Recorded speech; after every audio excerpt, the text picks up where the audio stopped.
নাস্তিকেরা তোমরা প্রশ্ন করেছো আল্লাহ কোন দিক হয়ে বসে আছে, আল্লাহ দেখতে কেমন?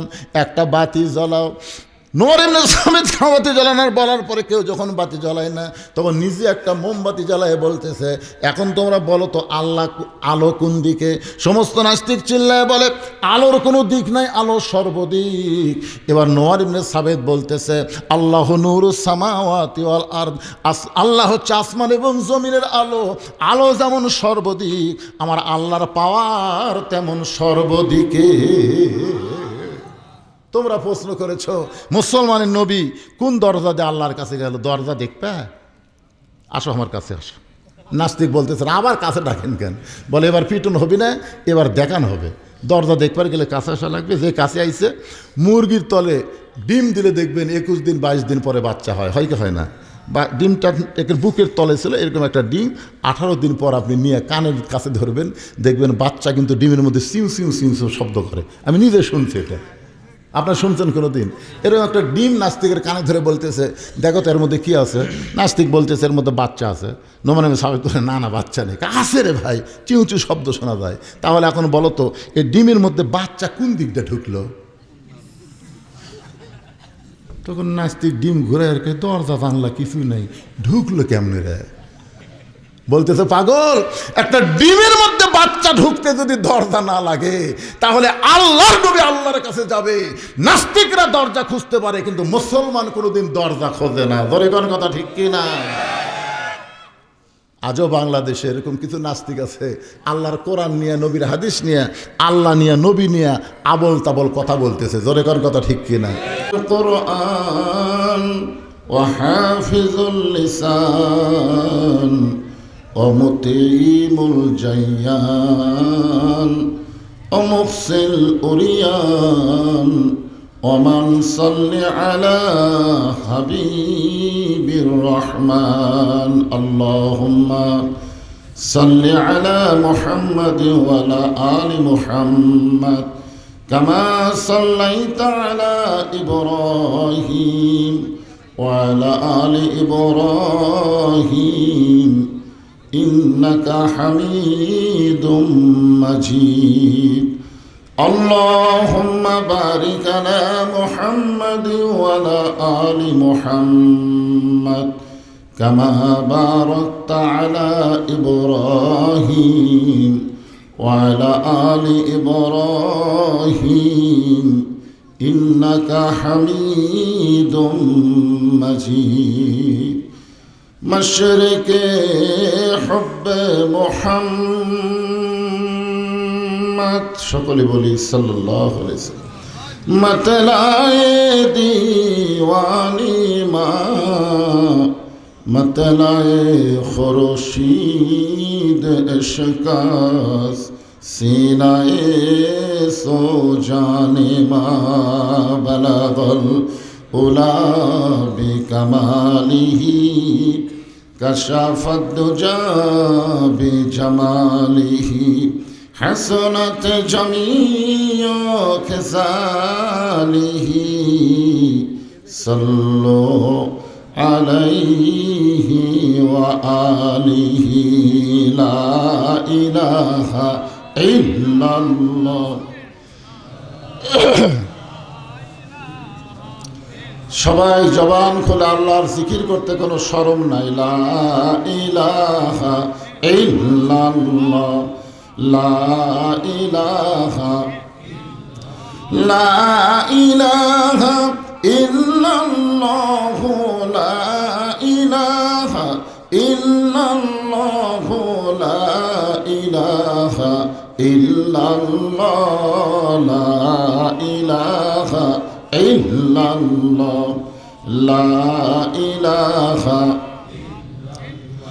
যার দিলে আছে আমার আল্লাহর ভয়, যার মনে আছে আল্লাহর ভয়, আল্লাহ আল্লাহ সব সময় আহার নিদ্রা ভালো লাগে না এই দুনিয়া, ভালো লাগে না, ভালো লাগে শুধু আল্লাহ জোরে লা ইলাহা ইল্লাল্লাহ লা ইলাহা।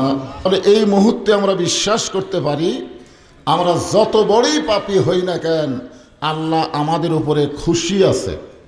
আল্লাহ যদি খুশি না থাকতো এই জান্নাতের বাগানে আমাদের কবুল করতেন না। যে আল্লাহ আজকে আমার সামনে আপনাদের কবুল করেছেন, আমি আমার অন্তরের অন্তঃস্থল থেকে আপনাদের সবাইকে শুভেচ্ছা জ্ঞাপন করছি। সম্মানিত মা বোনেরা, পর্দার অন্তরালে বসে বসে যারা আলোচনা শুনতেছেন তাদেরকেও শ্রদ্ধা জ্ঞাপন করে এই মুহূর্তে জানতে চাচ্ছি আপনারা সকলে কেমন আছেন? আলহামদুলিল্লাহ রব্বিল আলামিন। যে আল্লাহ শারীরিক সুস্থতা এবং মানসিক প্রশান্তি দান করে আজকের এই জান্নাতের বাগানে কবুল করেছেন, আমরা সে আল্লাহর উপরে খুশি না বেজার? তাহলে জবান খুলে সমস্বরে সকলে বলবো রব্বানা লাকাল হামদ হামদান কাসীরান তাইয়িবান মুবারাকান ফীহি। আমরা এমন একজন আল্লাহর প্রশংসা করলাম যে আল্লাহর লয় নাই, ক্ষয় নাই। আল্লাহ নিজেই বলেছেন আল্লাহু লা ইলাহা ইল্লা হুয়াল হাইয়ুল কাইয়ুম। যদি আপনাদের মন চায় আলিফ বাদ দিয়ে দেখেন তো আল্লাহ বাদ পড়ে কিনা। লিল্লাহি মা ফিস সামাওয়াতি ওয়াল আরদ। আবার যদি মন চায় আর একটা লাম বাদ দিয়ে দেখেন আল্লাহ বাদ পড়বে না, লাহুল মুলকু ওয়া লাহুল হামদ। আবার যদি মন চায় লাম বাদ দেন আল্লাহ বাদ পড়বে না, হুয়াল্লাহুল্লাযী লা ইলাহা ইল্লাহু।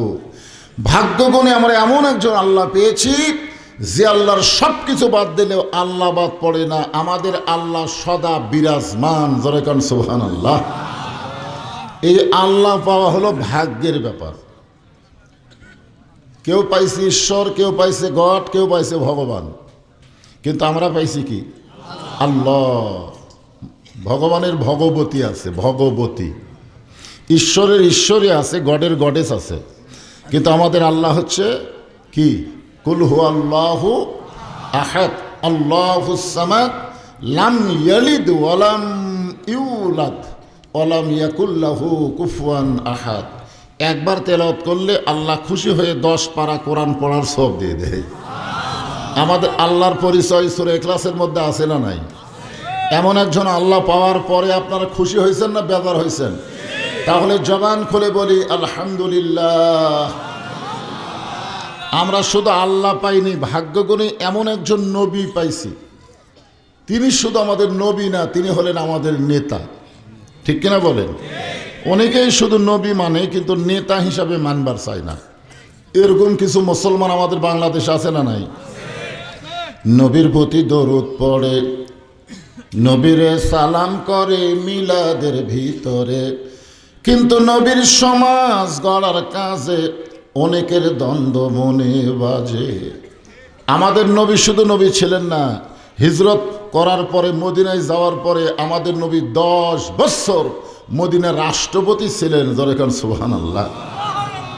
এমন একজন নবী পাইছি যেই নবী শুধু নিজের জন্য না, আমাদের জন্যে। সুবহানাল্লাহ কর না কেন?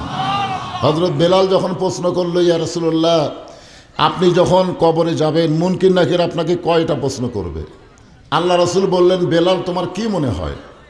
বেলাল বলতেছে, হুজুর আমার মনে হয় আপনাকে 2টা করবে। আল্লাহ রাসূল বললেন, কোনটা বাদ দিবে? হযরত বেলাল বললেন, অমান নাবিউকা, এই প্রশ্ন আপনাকে করবে না। সঙ্গে সঙ্গে নবী বললেন, বেলাল তোমাদের ভাগ্য কত ভালো, তোমাদের নবী আছে, আর আমার ভাগ্য কত খারাপ, আমাদের কোনো নবী নাই। আসলে আমাদের নবীর কি নাই? নবী নাই। নবী থাকলে লাভ কি? লাভ আছে না নাই? আছেন আমার মুক্তার, আছেন আমার বারিস্টার, শেষ বিচার। জোরে বলেন কোন বিচার? শেষ বিচারের হাইকোর্টেতে তিনি আমায় করবেন পার। আমি পাপী রাসূল জাবিন্দার। আল্লাহ যখন হাকিম হইয়া আমাদেরকে আসামি বানায় বিচার শুরু করবেন, ওই সময় আমাদের নবী উকিল হয়ে, বারিস্টার হয়ে আমাদের পক্ষে আল্লাহর কাছে ওকালতি করে আমাদেরকে সুপারিশ করে জান্নাতে পৌঁছায় দিবে। এমন একজন নবীর উম্মত হওয়াতে আপনারা খুশি না বেজার? তাহলে জবান খুলে বলি আলহামদুলিল্লাহ। আমরা যে কোরআন থেকে তাফসির শুনবো, আলোচনা শুনবো, এই কোরআনের মধ্যে কোনো ভুল, সবাই বলা লাগবে ভুল আছে নাকি? এই কোরআনে কোনো সন্দেহ, এই কোরআনে কোনো ধোঁকা নাই। কিন্তু বর্তমানে বাংলাদেশের মুসলমান যে সংবিধান দিয়ে চলতেছে, এই সংবিধানের মধ্যে ভুল, সন্দেহ, ধোঁকা। মানুষের তৈরি সংবিধান দিয়ে চলবেন আর মুসলমান হয়ে মরবেন, এটা কখনোই সম্ভব না, এটা কখনোই সম্ভব না। আজকের আয়াতের শেষাংশে বলা হয়েছে লা তামুতুন্না ইল্লা ওয়া আনতুম মুসলিমুন, মুসলমান না হয়ে তোমরা কেউ মরো না। এখন মুসলমান হয়ে যদি আমরা মরতে চাই, এটা কোরআনের মাহফিলে এসে আমাদের জানার অধিকার আছে না নাই? জোরে কান আছে না নাই? তাহলে জানবো কোথায়? এই জন্যে খুবই গুরুত্ব দিয়ে শুনতে হবে যে কোরআন থেকে আমরা আলোচনা শুনবো। এ কোরআন যদি সবার জন্য হেদায়েত হতো তাহলে কোনো আপত্তি ছিল না। আল্লাহ এখানে পক্ষপাতিত্ব করে বললেন হুদাল্লিল মুত্তাকিন, কেবলমাত্র মুত্তাকি বান্দাবান্দি যারা আল্লাহর কোরআন থেকে হেদায়েত পাবে তারা। আল্লাহ যদি বলতেন হুদাল্লিন নাস, তাহলে সবাই কোরআন থেকে হেদায়েত পেত, কিন্তু আল্লাহ হুদাল্লিন নাস না বলে হুদাল্লিল মুত্তাকিন বলেছেন। এখান থেকে কি বুঝতেছেন? সবাই পাবে? যখন সবাই পাবে, কেবলমাত্র মুত্তাকি বান্দাবান্দি কারা? আল্লাহ কোরআনের মধ্যে বললেন ইয়া আইয়ুহাল্লাযীনা আমানু, আমাকে যারা বিশ্বাস স্থাপন করেছো, মুত্তাকি হওয়ার 1 নম্বর পয়েন্ট হচ্ছে আত্তাকুল্লাহ, কেবলমাত্র ভয় করতে হবে কাকে? বর্তমানে আমাদের বাংলাদেশে যে পরিবেশ চলতেছে, এই পরিবেশে আমরা আল্লাহকে কতদূর ভয় করি? আল্লাহ ছাড়া তো অন্য কাউকে ভয় করাই যাবে না, কিন্তু আমরা আল্লাহরে কতদূর ভয় করি একটু খেয়াল করে দেখছেন? আজকে আপনাদের গুরুদাসপুর মডেল মসজিদে আপনি যদি জোহরের নামাজ সামনে কাতারে আদায় করতে চান, নিয়ত ভালো, সামনে কাতারে নামাজ পড়বে, কিন্তু বিপদ হলো 2000 টাকার জুতে। বর্তমান পরিবেশে 2000 টাকার জুতা কিন্তু একটা বিপদের কারণ। যেরকম কিসের কারণ? এখন মসজিদের দরজাত গিয়ে আপনি চিন্তা করতেছেন সামনে কাতারে গিয়ে নামাজ পড়বো, কিন্তু এই জুতার জন্যে আপনি এখন কি চিন্তা করতেছেন? জুতার দরজাত রাখা সামনে কাতারে যাব? আপনার মন বলবে এত চোর আছে, নামাজ পড়ে এসে দেখবি জুতা নেই। তখন আপনি মনের কথায় বিশ্বাস করে এই জুতা হাতত নিলেন। আপনি যখনই জুতা হাতত নিলেন, 2 কান্দের ফেরেশতা আল্লাহকে বলবে আল্লাহ আমরা কি লিখব? কারণ তোমার ঘরে আসতেছে নামাজ পড়তে তোমার ভয়ে, কিন্তু জুতা নিল কার ভয়ে? আপনারা বলেন তো, জুতা কার ভয় নিয়েছেন আপনারা? এখন আপনারাই বলেন তো, চোরের ভয় আল্লাহর ভয় একই কলিজার মধ্যে যদি রয়, সে কোনোদিন মুত্তাকি হবার পারে না। মুত্তাকি হতে গেলে কেবলমাত্র শুধুমাত্র ভয় করতে হবে কার? এখন আল্লাহর সেই পুরোপুরি ভয় করতে গেলে বর্তমান সমাজ এবং রাষ্ট্র দেওয়া হবে না, আল্লাহর কোরআনের পরিবেশ সমাজ রাষ্ট্র লাগবে। ধরে কোন কথা ঠিক কি না? হ্যাঁ, সেই কোরআনে আল্লাহ বলতেছেন হাক্কা তুকাতিহি, ভয় করার মতন ভয় করা লাগবে। আমরা তো ভয় করি না তা কিন্তু না। একজন যুবক যেরকম ভয় করে, আমি একজন মুরব্বী, আমার ভয় একটু বেশি হয়েছে। কারণ যখন হচ্ছে চামড়া ঢিল, বাধ্য হয়ে আল্লাহর সাথে দিছে মিল। কারণ আর তো কোনো খারাপ করার শক্তি নাই। কারণ খারাপই করবার গেলেও তো একটা শক্তি লাগে, লাগে কে লাগে না? যখন আর কোনো শক্তি নাই তখন কি করবি? যতদিন ঘুষের চাকরি করছে ততদিন আল্লাহর ভয় করেনি। যে চাকরি রিটায়ার হয়ে গেছে তখন আল্লাহর ভয়ে কাঁদতেছে আর বলতেছে আল্লাহ আমি আর জীবনে ঘুষ খাবো না, আল্লাহ আমি আর জীবনে ঘুষ খাবো না। আপনারা বলেন তো এই ভয় করা লাভ হবে? কারণ যতদিন ঘুষের চাকরি করছে ততদিন এই ভয় করেনি, যেই চাকরি গেছে তখন ভয় করে আল্লাহর কাছে কাঁদতেছে। তো এই জন্য আল্লাহ বলতেছেন ভয় করার মতন ভয় করা লাগবে। মাঝে মাঝে ভয় করলে হবে না, সব সময় ভয় করতে হবে। পিছনে যারা দাঁড়িয়ে আছেন আপনাদের ভাব কি? না কিছু একটা ভাব আছে। যারা ওয়াজ শুনতে আসে তারা সবাই শ্রোতা, যখন তারা সবাই কি? এই শ্রোতার মধ্যে আবার 2 দল আছে। এক দলকে বলা হয় আলগা শ্রোতা, আর এক দল হলো ডাবা শ্রোতা। একটা কি শ্রোতা? আলগা। আলগা বোঝেন? এরা কিন্তু আল্লাহর কোরআনের আকর্ষণে কোনোদিন মাহফিল আসে না, এরা আসে বক্তার আকর্ষণে। কার আকর্ষণে? বক্তা যদি সাটানা ওয়াজ করে তাহলে ওরা ডাবে, আর ওয়াজ যদি সাটানা না হয় যাবার সময় বলতে যে হুজুর ওয়াজ করতেছে পাঞ্চা পাঞ্চা, খুব একটা সাটতিছে না। এরা হলো আলগা শ্রোতা, ধরে কোন এরা কি শ্রোতা? আর একদল ডাবা শ্রোতা, তারা কিন্তু বক্তার আকর্ষণে মাহফিল আসে না, তারা আসে আল্লাহর কোরআনের আকর্ষণে। কারণ কোন বক্তাই কাউকে হেদায়েত দিতে পারবে না, হেদায়েতের ওসিলা হচ্ছে এই কোরআন। জোরে কোন কথা ঠিক কিনা? যতক্ষণ কোরআন হাদিস থেকে আলোচনা হয়, এরা খালি পাগলের মতন বসে থেকে আল্লাহর কোরআন শুনতেই থাকে। এখন যারা আমার সামনে বসে গেছেন, আপনার আলগা না ডাবা? তো যারা দাঁড়িয়ে আছেন ওদেরকে বলতে যে ভাই আলগা হয়েন না, ডাবেন, ডাবেন, ডাবে বসেন, দাঁড়া থাকেন না, বসেন। যদি আরো লোক রাস্তা থেকে আসে, আসার পরে দেখবে বসার জায়গা নাই, এই জন্যে আপনারা যারা বসে আছেন তারা একটু জমা বসেন। তো জমা বোঝেন? জমা, হ্যাঁ, একটু ফাঁক ফুঁক বন্ধ করে বসেন। কারোর সামনে যদি ফাঁকা থাকে, আল্লাহর হস্তে সামনের দিকে জমেন, জিকির করেন আর সামনে চাপেন লা ইলাহা ইল্লাল্লাহ। আপনারা আগে জানা নেন, এটা কিন্তু চাপার জিকির। ধরে কেন কিসের জিকির? জিকির করবেন আর ওই জায়গায় বসে থাকবেন তা হবে না, সামনের দিকে চাপবেন আর জিকির করবেন লা ইলাহা। কিছু বলবেন? লা ইলাহা লা ইলাহা ইল্লাল্লাহু লা ইলাহা ইল্লাল্লাহু লা ইলাহা ইল্লাল্লাহ। জোরে লা ইলাহা ইল্লাল্লাহ লা ইলাহা লা ইলাহা ইল্লাল্লাহু মুহাম্মাদুর রাসূলুল্লাহ। যখনই নবীর নাম শুনবো, শোনেন, ব্যাখিয়াল হইন না, যখনই নবীর নাম উচ্চারণ করব অথবা শুনব, সঙ্গে সঙ্গে বলবো সাল্লাল্লাহু আলাইহি ওয়াসাল্লাম। আপনাদের কি মনে হয়, আপনারা যে দরুদ শরীফ পড়লেন, এই দরুদ শরীফ কি এখানে আছে নাকি? একদল ফেরেশতার কাজই হলো আপনার মুখের দরুদ শেষ হওয়ার সঙ্গে সঙ্গে এই দরুদগুলো মদিনায় রাসূলের রওজা মুবারকে পৌঁছায় দেয়। যারা দরুদ পড়ছে তাদের নামে নামে এই দরুদগুলো পৌঁছায় দেয়। কি মনে করতেছেন? যখন আমি ঠেকে যাব বোঝেন, নেকির পাপ ওজন করার পরে দেখা গেল নেকির চাইতে পাপ বেশি, আল্লাহ তখন জাহান্নামের ফতোয়া দেবেন।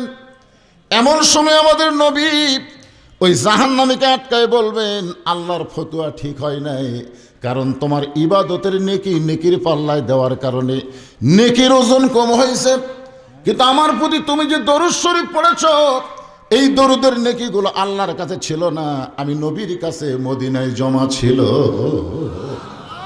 ওই জাহান্নামী বান্দাকে আবার মিজানের কাছে নিয়ে যাওয়া হবে, নেকির পাল্লায় দরুদের নেকি যেই মাত্র দিবে, সঙ্গে সঙ্গে পাপের চাইতে নেকি বেশি হবে। আমাদের নবী হচ্ছেন আমাদের উকিল, আমাদের ব্যারিস্টার, আমাদের সুপারিশকারী। জোরে কোন ঠিক কিনা? তাহলে তার নাম শুনে মুখ বন্ধ রাখা ঠিক না, মহব্বতে বলতে হবে সাল্লাল্লাহু আলাইহি ওয়াসাল্লাম। এখন আসেন, আত্তাকুল্লাহ হাক্কা তুকাতিহি, ভয় করতে হবে আল্লাহর। কেমন ভয়, এইটা বোঝানোর জন্য বলতেছি, আপনি যেখানেই থাকেন, যে অবস্থায় থাকেন, ভয় করতে হবে কাকে? আপনি যে অবস্থায় থাকেন, আপনি গরিব হলে আল্লাহর বেশি ভয় করবেন, আর ধনী হলে করবেন না। আপনি ক্ষমতাতে আছেন, আপনি আল্লাহর ভয় করবেন না, আর একজন সাধারণ আছে সে ভয় করবে না, তা না। এখানে কে কত দামি, এটা ভয়ের কারণে আল্লাহ নির্ধারণ করেছেন। আল্লাহ বলেছেন, ইন্না আকরামাকুম ইনদাল্লাহি আতকাকুম। ওই ব্যক্তি সবচাইতে দামি হয় যার কলিজার মধ্যে আল্লাহর বেশি ভয়। এখন আমি বক্তা ওয়াজ করতেছি, আমি দামি, আর আপনারা নিচে বসে ওয়াজ শুনতেছেন, আপনারা কম দামি, এটা কখনোই মনে করবেন না। কারণ অনেক বক্তাকে আল্লাহ জাহান্নাম দিতে পারে, আবার অনেক শ্রোতাকে আল্লাহ বিনা হিসাবে জান্নাত দেবার পারে। ধরে কারণ পারে কে পারে না? পারে কে পারে না? ওপর থাকলেই দাম বেশি। মুদির দোকানে গিয়ে দেখবেন সবচাইতে নিচের পাথর হলো 1 কেজি, তার উপর 500 গ্রাম, তার উপর 200 গ্রাম, তার উপর 100 গ্রাম, তার উপর 50 গ্রাম, তার উপর 20 গ্রাম। কোনটার দাম বেশি, নিচেরটার না উপরটার? অনেক সময় আমরা উপরে থাকা মনে করি আমরা উপরে আছি, আমাকে দাম বেশি। মুদির দোকানে যায় দেখতে তো উপরেরটার খবর কি, তাই বলে আপনি না, আমার কথা বলতেছি। আজকে কে কেমন দামি এইটা নির্ধারণ হবে আল্লাহর কোরআন দিয়া। ধরে কোন ঠিক কিনা বলেন? এই বাংলাদেশের মতন ৯৬টা দেশের খলিফা হযরত ওমর মসজিদের মেম্বরে বসে আছেন। এমন সময় ইয়ামিন থেকে কিছু এমপি এসে ওমর ফারুকের সামনে বসে পড়লেন। ইয়ামিন একটা প্রদেশের নাম। সেই প্রদেশ থেকে কিছু এমপি প্রতিনিধি এসে ওমর ফারুকের সামনে বসে পড়লেন। কিছুক্ষণ পরে ওমর ফারুকের হাতে একটা অভাবী মানুষের তালিকা দিলেন। অভাবী মানুষ আমাদের বাংলাদেশে এরকম আছে না? আপনাদের গুরুদাসপুরে অভাবী কারা, গরিব কারা, বিধবা কারা, এরকম একটা তালিকা হয় কি হয় না? দরেকান হয় কি হয় না? ওমর ফারুক তালিকাখানা হাতে নিয়ে সিরিয়াল খেয়াল করলেন। ১ নম্বর অভাবীর মধ্যে যার নাম দেখলেন তার নাম হলো সাইদ ইবনে আমের। ওমর ফারুক চমকে বললেন, রে প্রতিনিধিরা, তোমরা ১ নম্বরে যে সাইদ ইবনে আমেরের নাম লিখছো এটা কোন সাইদ ইবনে আমের? বলে আমির আল মুমিনিন, বর্তমানে যিনি ইয়ামিনের গভর্নর, বর্তমানে যিনি ইয়ামিনের প্রধানমন্ত্রী, তারই নাম ১ নম্বরে। ওমর ফারুক বললেন, এটা কেমনে সম্ভব? যিনি প্রধানমন্ত্রী হবেন তিনি আবার গরিবের মধ্যে ১ নম্বর? বলে আমরা তদন্ত করে দেখেছি তার চাইতে গরিব ইয়ামিন দেশে আর কেউ নাই। আপনার বলেন তো যে প্রধানমন্ত্রী ১ নম্বর গরিব, কেমন লাগতেছে? আমাদের সাবেক প্রধানমন্ত্রীর লকারের মধ্যে ৮৩২ ভরি সোনা পাওয়া গেছে। এই জন্য খেপে গেছে ইউনুসের ওপরে। জোরে কোন কথা ঠিক কি না? আমার লকার ইউনুস চলে গেলে, অথচ আমরা সারা জীবন শুনছি তিনি নিজের জন্য কিছু করে নাই, যা কিছু করছেন বাংলাদেশের জন্য। ঠিক কিনা কন? এখন আস্তে আস্তে থলের বিড়াল বের হয়ে যাচ্ছে। আমরা বাংলাদেশে একজনকে পাইছি, তখন আমি খুব ছোট ছিলাম, যিনার নাম হলো শহীদ প্রেসিডেন্ট জিয়াউর রহমান, যিনি বাংলাদেশ থেকে বিদায় নেওয়ার পরে তার সুটকেসের ভিতরে একটা জায়নামাজ আর একটা কোরআন শরীফ ছাড়া তার নামে আজও পর্যন্ত কিছু পাওয়া যায়নি। সুবহানাল্লাহ কন্যাকে। হ্যাঁ, এই জন্যে দিন দিন শহীদ প্রেসিডেন্ট জিয়াউর রহমানের সম্মান বাড়তেছে না কমতেছে? ইন্না আকরামাকুম ইনদাল্লাহি আতকাকুম, ওই ব্যক্তির সবচাইতে দামি হয়, সম্মানী হয় যার কলিজার মধ্যে আল্লাহর বেশি ভয়। সে যেখানেই থাকুক না কেন, যদি প্রেসিডেন্ট হয়, প্রধানমন্ত্রী হয়, আর ভয় যদি থাকে আল্লাহর। অভাবী মানুষের কয় নম্বরে আছে? ওমর ফারুক বাইতুল মাল থেকে ইয়ামিনের সমস্ত অভাবীর জন্যে কিছু মাল সম্পদ সেট করলেন, আর প্রধানমন্ত্রীর জন্য আলাদাভাবে ১,০০০ স্বর্ণ মুদ্রা দিয়ে দিলেন।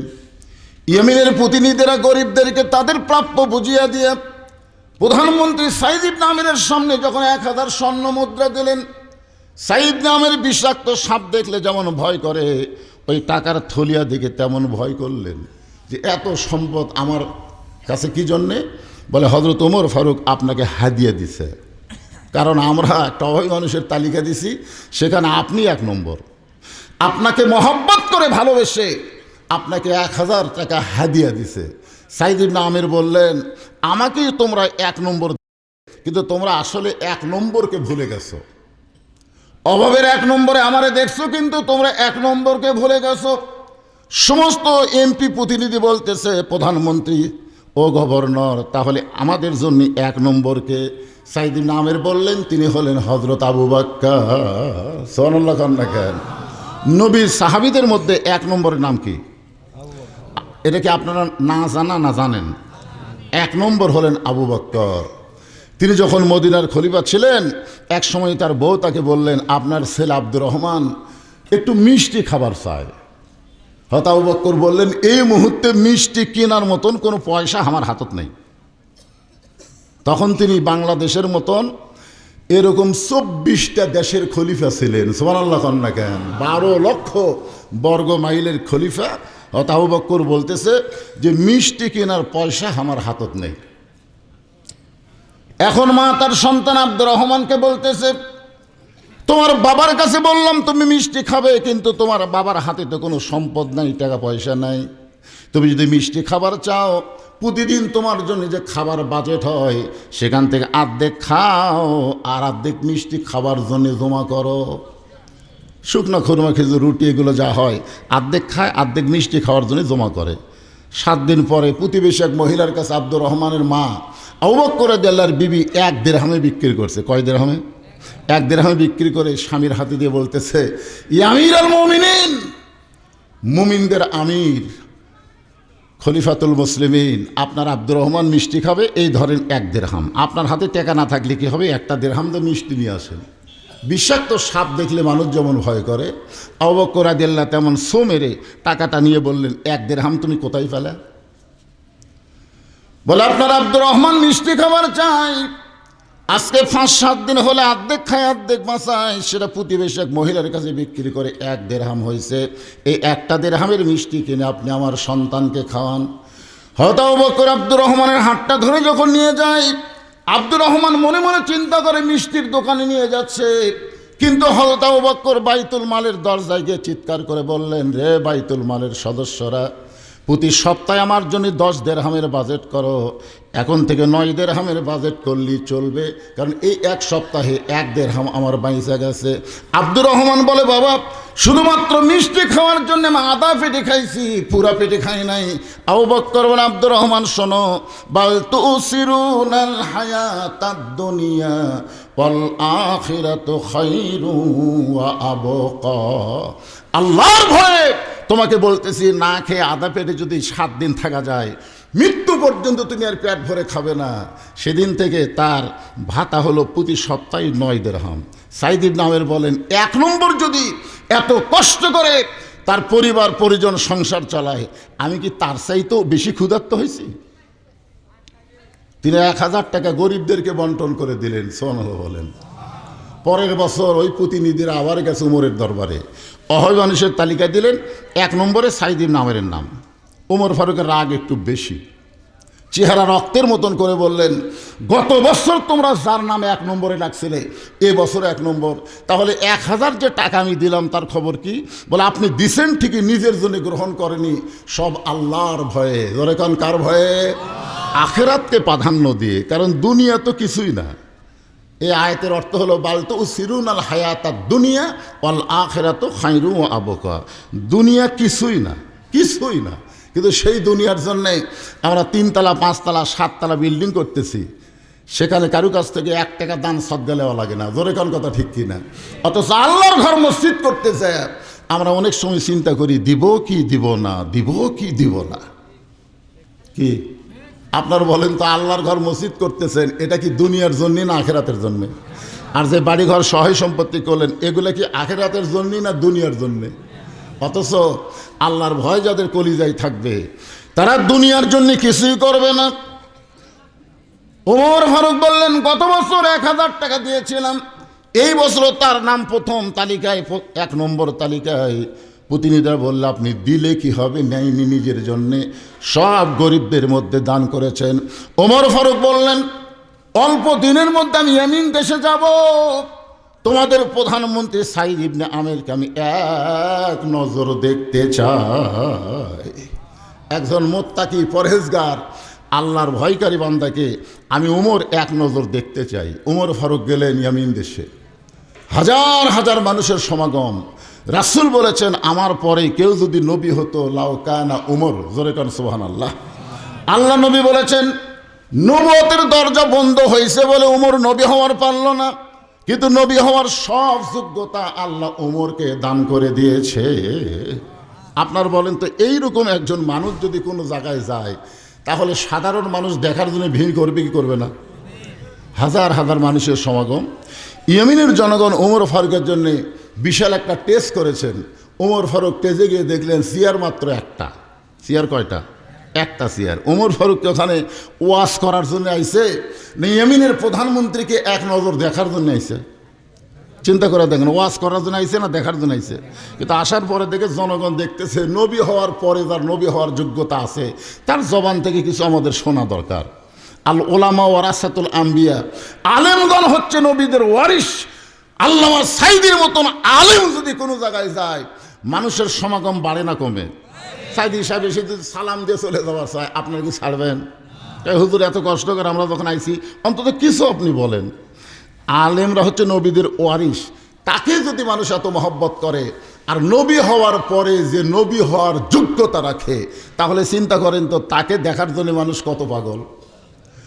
হাজার হাজার মানুষ যখন সমাগম হইয়া ওমর ফারুক একজন টেস্ট বানায় চেয়ারে কিছু আলোচনা শুনতে চাই, এমন সময় ওমর ফারুক চেয়ারের কাছে দাঁড়িয়ে বললেন, আমি তোমাদেরকে আলোচনা ওয়াজ শোনানোর জন্য আসি নাই, আমি আইসি মদিনা থেকে তোমাদের প্রধানমন্ত্রী সাঈদ ইবনে আমিরকে এক নজর দেখার জন্যে। তোমাদের প্রধানমন্ত্রী সাঈদ ইবনে আমির কোথায়? সঙ্গে সঙ্গে সাঈদ ইবনে আমির হাজার হাজার মানুষের মাঝখান থেকে দাঁড়িয়ে বললেন, ইয়া আমির আল মুমিনিন, আমি জনগণের মাঝে দাঁড়িয়ে আছি। ওমর ফারুক মুচকি মুচকি হাসতেছেন, চোখের পানি পড়তেছেন। হাসার কারণ হলো নেতা তো তারাই যারা জনগণের মাঝে দাঁড়িয়ে থাকে। সুবহানাল্লাহ কন্যাকার। আর এখনকার যত বড় নেতা হবে জনগণের জন্য তার তত বেশি ভয় হবে। জোরে কোন কথা ঠিক কিনা? নিজেকে সেফ রাখার জন্য পুলিশ রাখবে, র্যাব রাখবে, বহু কিছুই রাখবে। অথচ আল্লাহ কোরআনে বলেন, ইন্নামাল মুমিনুনা আল্লাযীনা ইযা যুকিরাল্লাহু ওয়াজিলাত কুলুবুহুম ওয়া ইযা তুলিয়াত আলাইহিম আয়াতুহু যাদাতুহুম ঈমানাও ওয়া আলা রাব্বিহিম ইয়াতাওয়াক্কালুন। আল্লাহু আকবার। ওমর ফারুক বললেন, সাঈদ ইবনে আমির, আমি মদিনা থেকে ইয়ামিন দেশে আইছি তোমাকে দেখার জন্যে। আর তুমি যখন জনগণের মাঝখানে দাঁড়িয়ে আসো, চলে আসো প্যান্ডেলে, মঞ্চে চলে আসো। বলার সঙ্গে সঙ্গে সাঈদ ইবনে আমির হযরত ওমরের আহ্বানে চলে আসতেছে। কারণ আল্লাহ কোরআনে বলেছেন, আতিউল্লাহ ওয়া আতিউর রাসূল ওয়া উলিল আমরি মিনকুম, আল্লাহর আনুগত্য করো, নবীকে অনুসরণ করো, তোমাদের আমিরকে তোমরা মানো। এ কথা কার? ওমর ফারুক যখন ডাকছেন, সাঈদ ইবনে আমির চলে আসতেছেন। এমন সময় ইয়ামিনের জনগণ বলতেছে, আমির আল মুমিনিন, আপনি যাকে মহব্বত করে নিজের কাছে ডাকতেছেন তার বিরুদ্ধে আমাদের 4টা অভিযোগ আছে। যেই বলছে তার বিরুদ্ধে আমাদের 4টা অভিযোগ আছে, ওমর ফারুক মুচকি মুচকি হাসতেছে। কারণ ভালো মানুষের বিরুদ্ধে অভিযোগ, এটা কেমন কথা? আজকে আমাদের বাংলাদেশে বলেন তো, চোর ডাকাতের বিরুদ্ধে অভিযোগ আছে না ভালো মানুষের বিরুদ্ধে আছে? আপনি যত ভালো হবেন দেখবেন আপনার বিরুদ্ধে অন্যায়কারীরা তত বেশি অভিযোগ দায়ের করবে। জোরে কোন কথা ঠিক কিনা? খারাপের বিরুদ্ধে কোনো অভিযোগ নাই, ভালো মানুষের বিরুদ্ধে। ওমর ফারুক চিন্তা করতেছেন, অভিযোগগুলো হয়তো এরকম হতে পারে। এক লোক এসে ইমামের কাছে অভিযোগ করতেছে, হুজুর, এই লোকটা প্রত্যেক দিন ফজরের নামাজের সময় আমার জানলার কাছে ডাকে, এই নামাজের সময় হয়ে গেছে, তুই মসজিদে যাবি না? প্রত্যেক দিন ফজরের সময় আমার জানলার কাছে ডাকে, এর ডাক শুনে আমি রাগ করে নামাজ পড়তে আসি, এর বিরুদ্ধে আমার অভিযোগ আছে। আপনার বলেন তো, যার বিরুদ্ধে অভিযোগ দিল সে কি কামটা খারাপ করছে না ভালো করছে? এখন জামাই শাশুড়ির কাছে অভিযোগ দিয়েছে, আম্মা, আমার শ্বশুর যে কি এই চাঁচকর বাজারে চাষ টলে ধরে আমাকে জোর করে চা খাওয়াছে, আমি খামোই না, তারপর আমার জোর করে খাওয়াছে, আমার শ্বশুরের বিরুদ্ধে আপনার কাছে অভিযোগ দিলাম। আপনার বলেন তো এই অভিযোগ কি? শাশুড়ি মনে মনে কয়, কে রে, জামাই কি পাগলা হলো নাকি? শ্বশুর তো জামাই জোর করে চা খাওয়াবে, এইটার বিরুদ্ধে ওর অভিযোগ দিছে। সাঈদ ইবনে আমির বললেন, রে ইয়ামিনের জনগণেরা, আমি যাকে মদিনা থেকে এক নজর দেখার জন্য আইছি, এমনি এমনি আসি নাই। তার কিছু কথা এমপি প্রতিনিধির মুখে শুনে আমি তাকে মহব্বত করে দেখার জন্য আইছি। আর তোমরা তার বিরুদ্ধে 4টা অভিযোগ করতেছ, তোমাদের অভিযোগগুলো কি কি? এমন সময় ইয়ামিনের জনগণ বলতেছে, আমাদের প্রধানমন্ত্রী সাঈদ ইবনে আমিরের বিরুদ্ধে 1 নম্বর অভিযোগ হলো প্রতিদিন কার্যালয়ে দেরি করে আসে। কার্যালয়ে প্রতিদিন আসে ঠিকই, কিন্তু দেরি করে আসে। তার বিরুদ্ধে আমাদের 2 নম্বর অভিযোগ হলো হঠাৎ একদিন কার্যালয়ে আসি না। 3 নম্বর অভিযোগ হলো কার্যালয়ে কাজ করতে করতে বেহুশ হয়ে পড়ে যায়। তার বিরুদ্ধে আমাদের 4 নম্বর অভিযোগ হলো রাত্রেবেলা আমরা শত বিপদে যতই ডাকাডাকি করি, কিন্তু আমাদের ডাকে আমাদের প্রধানমন্ত্রী কোনোদিন ঘরের দরজা খোলে না। ওমর ফারুক বললেন, তোমরা যে 4টা অভিযোগ করলে, এই অভিযোগ তোমরা করলেই আমি গ্রহণ করব না, আগে অভিযোগগুলো তদন্ত করে আমাকে গ্রহণ করা লাগবে। জোরে কোন কথা ঠিক কিনা? আমাদের বাংলাদেশে হাসিনার সময় 118 জন আলেমের বিরুদ্ধে অভিযোগ করছিল, আমার নাম ছিল 18 নম্বরে। কয় নম্বরে? মানে 118 জন আলেমের তালিকা করছিল না, তালিকা করে তুরিন, আফরোজ আর ওদের কালামানিক, ধরে কোন কি মানিক, কালামানিকের অবস্থা তো আপনারা জানেনই, এখন বর্তমানে মানিকার সিফায় আছে। তো তার মধ্যে আমার নাম ছিল 18 নম্বরে। আমাদের বিরুদ্ধে একটা অভিযোগ করছিল, কিন্তু সেই সময় হাসিনার সরকার তদন্ত করা ছাড়াই আমাকে গ্রেফতার করার জন্যে প্রত্যেকটা থানায় অর্ডার দিয়ে দিল।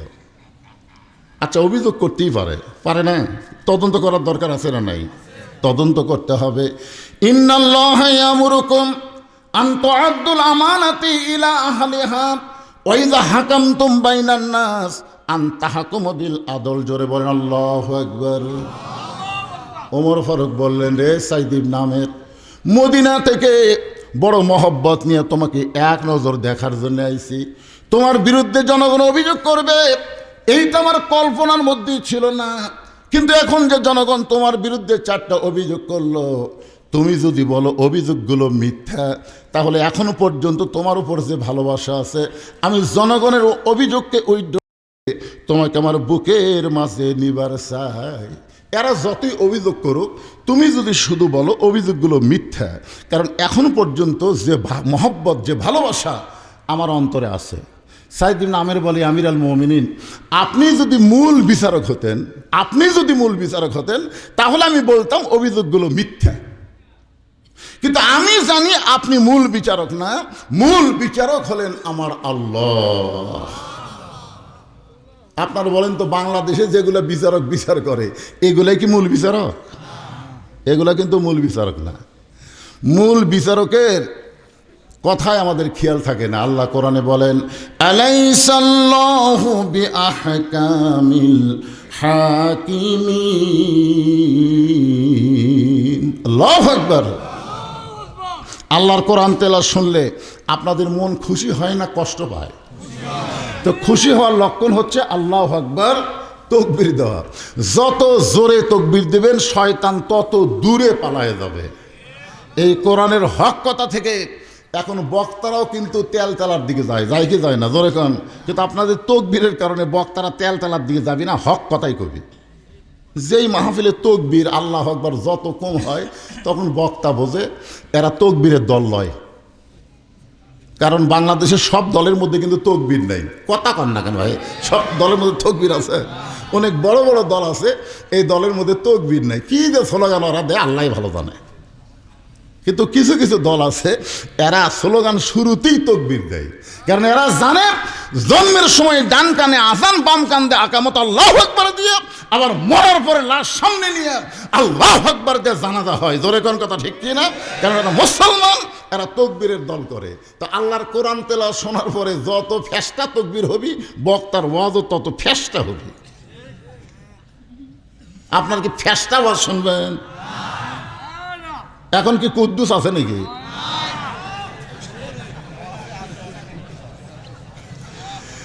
লিল্লাহে তাকবীর। এখানে কোনো দলের ওয়াজ করা হবে না, এখানে ওয়াজ করা হবে আল্লাহর দল। জোরে বলেন, কার দল? যতক্ষণ আপনারা কোরআনের মাহফিলে থাকবেন ততক্ষণ কোনো দলাদলি করা যাবে না। মসজিদ যে বানাচ্ছেন, মসজিদের উন্নতি করবে মাহফিল। মসজিদের গুরুত্ব কি? মসজিদের গুরুত্ব হলো 20 দল 14 দল ভাঙ্গে এক কাতার হওয়া। মসজিদের গুরুত্ব বোঝেন আপনারা?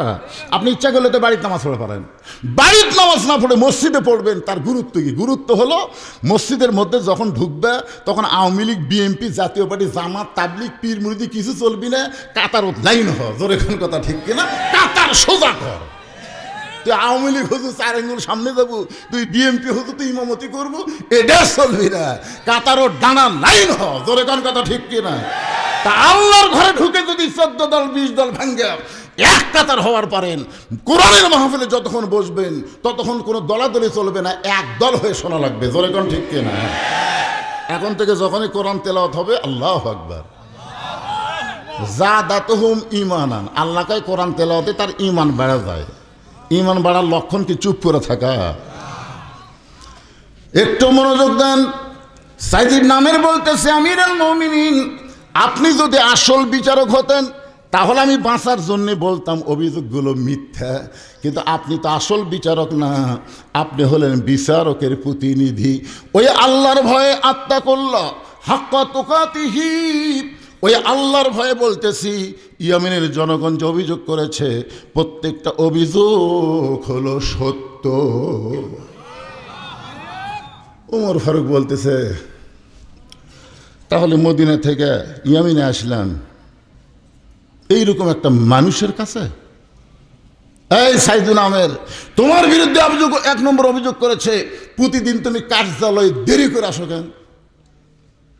সাইদুল আমের বলতেছে আমির আল মুমিনিন, প্রতিদিন কার্যালয়ে দেরি করে আসার পেছনে কারণ হলো আজকে আপনি আমাকে যে অবস্থায় দেখতেছেন, আমি কিন্তু এক সময় যুবক ছিলাম, এখন আর যুবক নাই, এখন আমার বয়স হয়ে গেছে। আমি যখন যুবক ছিলাম তখন মদিনার অলিগলি ঘুরতে গিয়ে দেখি 4 রাস্তার মোড়ে একটা বুড়া মানুষ বসে বসে কাঁদতেছে, প্রতিদিন কার্যালয়ে দেরি করে আসার পিছনের কারণটা বলতেছে। আমি যখন যুবক ছিলাম ওই যুবক অবস্থায় দেখি মদিনার চৌরাস্তা পর্যন্ত 4 দিকে রাস্তা, ওই রাস্তার মোড়ে একটা বুড়া মানুষ বসে বসে কাঁদতেছে। এখন বলেন তো, কোনো বুড়া মানুষ যদি বসে বসে কান্দে সেখানে একটা যুবক যাওয়া দরকার আছে না নাই? বর্তমান যুবকেরা যাবি? বুড়ার কান্না দেখলে ওই বাবাটি গেলি বিপদ হবি, দরকার নেই। সাইদ ইবনে আমের বলেন আল্লাহ রাসূল বলেছেন বয়স্কদের সম্মান করো, ছোটদেরকে স্নেহ করো, আর সমবয়স্কে মহব্বত করো। যারা বয়স্ক তাদেরকে কি করা লাগবে? সম্মান করা লাগবে। যারা বয়সে ছোট তাদের কি করা লাগবে? স্নেহ করা লাগবে। আর যারা সমান বয়সের তাদের সঙ্গে মহব্বত করো। ওই বুড়ো মানুষের কান্না দেখে আমি সাইদ ইবনে আমের মুরব্বীকে গিয়া সালাম দিলাম। সালাম দিয়ে বললাম, মুরব্বী এই চৌরাস্তায় এমন করে কেন কাঁদতেছেন?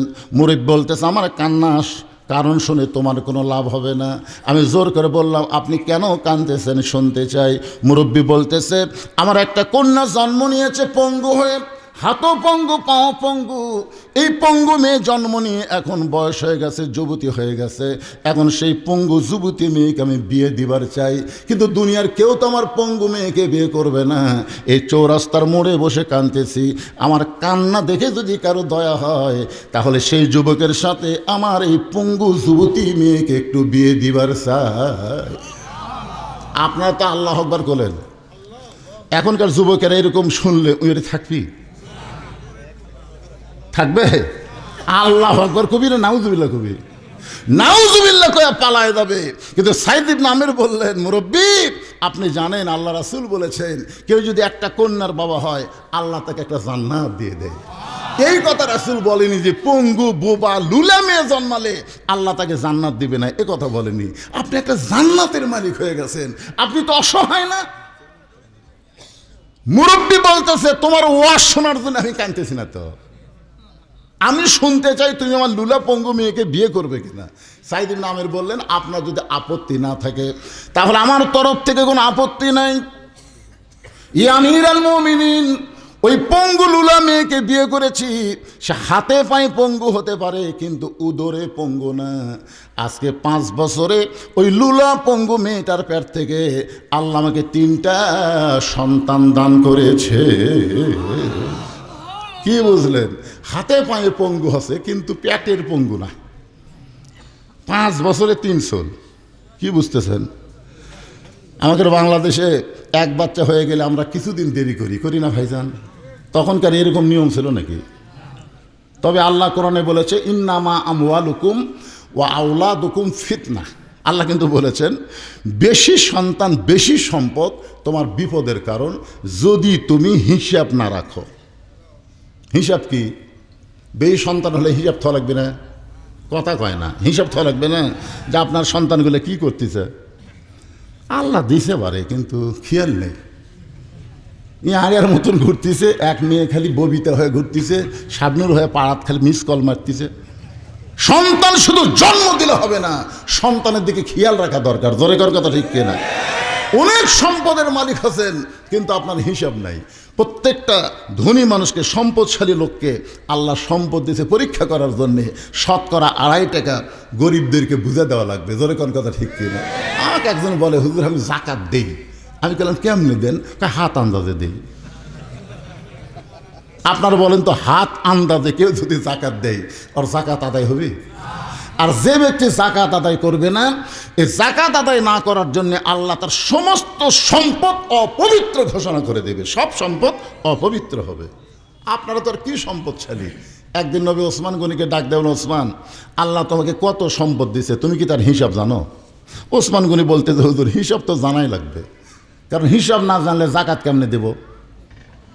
তো রাসূল বললেন, তোমার কাছে কি হিসাব আছে? ওসমান গনি বললেন, আল্লাহ আমাকে যত সম্পদ দিছে এই সমস্ত সম্পদ যে গুদামে রাখি, এই গুদামও তালা দিয়ে এই চাবি টানতে একটা উট হিমশিম খায়। সুবহানাল্লাহ বলেন না?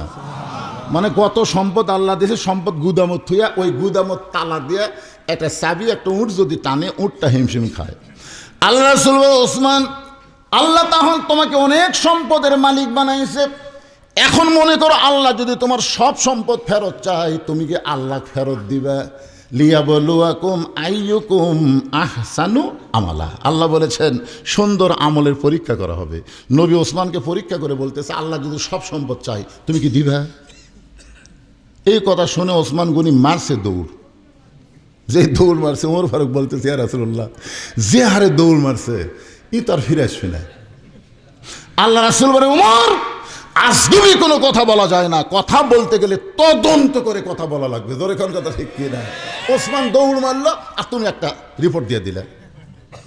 কিছুক্ষণ পরে ওসমান আসতেছে, নবী তাকায় দেখে যে মাল গুদামে আছে, এই গুদামও তালা দেওয়ার চাবি যে উট বহন করে, ওই উটটার রশি টেনে টেনে আল্লাহ নবীর কাছে এসে বলে, ইয়া রাসূলুল্লাহ, শুধু গুদামের মাল না, তালা না, চাবি না, যে উটটা চাবি বহন করে এই উটটাকেও আমি আল্লাহ রাস্তায় দিয়া দিলাম।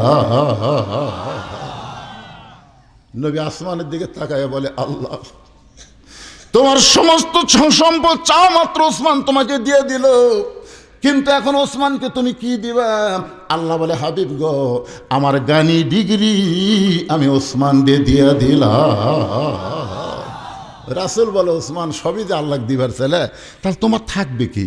ওসমান বলতেছে, একজন মুসলমানের জন্যে আল্লাহ নবী ছাড়া আর কিছুর দরকার? আত্তাকুল্লাহ হাক্কা তুকাতিহি, এটাই হলো আল্লাহর ভয়, যথাযথ ভয় একটু খেয়াল করবেন। সাইদ ইবনে আমের বলেন, আমিরুল মুমিনিন, এই 5 বছরে 3টা সন্তান আল্লাহ আমাকে দান করেছে। আমার লুলা পঙ্গু বিবি কোনো কাজ করতে পারে না, সকালবেলার সমস্ত কাজ আমাকেই করতে হয়, সংসারের সমস্ত কাজ, সন্তানকে গোসল করানো, এদের সমস্ত কাজকাম করতে করতে আমার একটু দেরি হয়ে যায়। আমি ইচ্ছা করে দেরি করি না, এগুলো সংসারের কাজ করতে করতে দেরি হয়ে যায়। আমার কোনো চাকর বাকর নাই, আমার বাড়ির সমস্ত কাজ আমি নিজে করি এবং জবের আটার উটি করি, ওই উটিটা ভাইজা আমার বউকে খাওয়াই, সন্তানকে খাওয়াই, আমি নিজে খাইয়ে আসতে আসতে কার্যালয়ে একটু দেরি হয়ে যায়। সমস্ত ইয়ামিনবাসী কান্দে আর চিৎকার করে বলে, আমিরুল মুমিনিন, আমাদের প্রধানমন্ত্রীর পরিবারে এমন অবস্থা আমরা আগে যদি জানতাম তাহলে প্রতিদিন কার্যালয়ে দেরি করে আসে, এই অভিযোগ কোনোদিন আমরা করতাম না। লিল্লাহে তাকবীর। ওমর ফারুক বলতেন, সাইদ ইবনে আমের, যারাই তোমার বিরুদ্ধে 1 নম্বর অভিযোগ করেছে তারাই আবার 1 নম্বর উইথড্র করে নিচ্ছে। তারাই, আমি কিছু বলার আগে তারাই বলতেছে, যদি আমরা আগে জানতাম তার পরিবারের অবস্থা, তাহলে আমরা কার্যালয়ে দেরি করে আসে এই অভিযোগ আমরা করতাম না। ওমর ফারুক বলে, রে সাইদ ইবনে আমের, কিন্তু হঠাৎ একদিন কার্যালয়ে তুমি আসো না, কোন কারণে হঠাৎ একদিন আসা বন্ধ করে দাও? সাইদ ইবনে আমের বলতেছে, আমিরুল মুমিনিন, আমি যে পোশাক পরে আপনার সামনে দাঁড়িয়ে আছি, এই একটা মাত্র পোশাক ছাড়া আল্লাহ নবীর সামনে দাঁড়ানোর মতো আমার আর কোনো পোশাক নাই। সুবহানাল্লাহ। কেন যে পোশাক পরে এখন আমি জনগণের মধ্যে দাঁড়িয়ে আছি, আপনার সামনে কথা বলতেছি, এই একটা মাত্র পোশাক ছাড়া মানুষের সামনে, আল্লাহ রাসূলের সামনে দাঁড়ানোর মতন কোনো পোশাক আমার দ্বিতীয়টা নেই, একটাই। কি মনে করতেছেন? হ্যাঁ, সে পোশাক হওয়া লাগবে লিবাস ও তাকওয়া। খালি যেমন তেমন পোশাক হলে হবে না তো। আজকে আমরা মসজিদে যাই, এমন পোশাক পরে যাই, শার্টও ছোট, লুঙ্গি পরছে, এখন রুকুর থেকে সেজদাত গেছে, পিছনে টেবাল লাগাল হয়ে আছে, কাবার দিকে মুখ ছিল, কিন্তু ওদিকে নজর পড়ে কাবা পরিবর্তন হয়ে গেছে। এই জন্য আল্লাহর কাছে আমরা যাচ্ছি, মসজিদে যাচ্ছি কার কাছে? এই মসজিদে আপনারা যান না, কার কাছে যান? আল্লাহর কাছে। লিবাসুত তাকওয়া, সুন্দর একটা পোশাক লাগবে। সাইদ নামের বলে মাসে আমি একদিন বাজার করি, গোটা মাসের বাজার আমি একদিন করি। এই পোশাক পরে সকালবেলা আমি বাজার করতে যাই, আমার বাজারে মনে করবেন না যে আমি দেরি করি, কারণ আল্লাহ রাসূল বলেছেন পৃথিবীর সবচাইতে ভালো জায়গা হলো আল্লাহর ঘর, আর পৃথিবীর সবচাইতে খারাপ জায়গা হলো হাট বাজার। মনে করেন না যে মাসে একদিন আমি বাজার করি আর এই পোশাক পরে সারাদিন আমি বাজারে করি, তা কিন্তু না। তড়িঘড়ি বাজার করে এসে বাড়িতে, সারা মাসের বাজার করে তড়িঘড়ি বাড়িতে এসে আমার এই কাপড়টা আমি গোসল করা, এই কাপড়টা আমি খাঁচা দিয়ে পরিষ্কার করি। আমার কাপড় এত মোটা, আবার শুকাইতে বড় দেরি হয়ে যায়। আল্লাহ রাসূল বলেছেন পারলে ভিজা কাপড় তুমি বাড়িতে পরতে পারো, কিন্তু মানুষের সামনে ভিজা কাপড় পরবা না, কারণ ভিজা কাপড় পরলে বাহির থেকে ভিতরের জিনিস বোঝা যায়। আপনার কোনদিন ভিজা লুঙ্গি পরছেন? ভিজা কাপড় পরছেন? যদি ভিজা কাপড় পরে রাস্তা দিয়ে যান, আপনার ভিতরে কি আছে বাইরে থেকে কিন্তু কিছুটা বোঝা যাবে।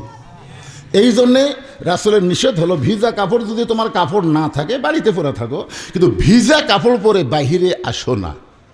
আচ্ছা, এটা রাসূল ভিজা কাপড়ের কথা বলছে, কিন্তু এখন যে স্কিন প্যান্ট বোঝেন না, এই যুবকেরা যে টাইট প্যান্ট পরে, আপনাকে গুরুদাসপুরে টাইট প্যান্ট আছে? এমন টাইট প্যান্ট পরছে ভাই, সামনে টোপলার মতন, পিছনে কামরাঙ্গার দাগ। ওই যে পোশাক পরছিলেন ন্যাংটা আছে, বোঝার উপায় নাই।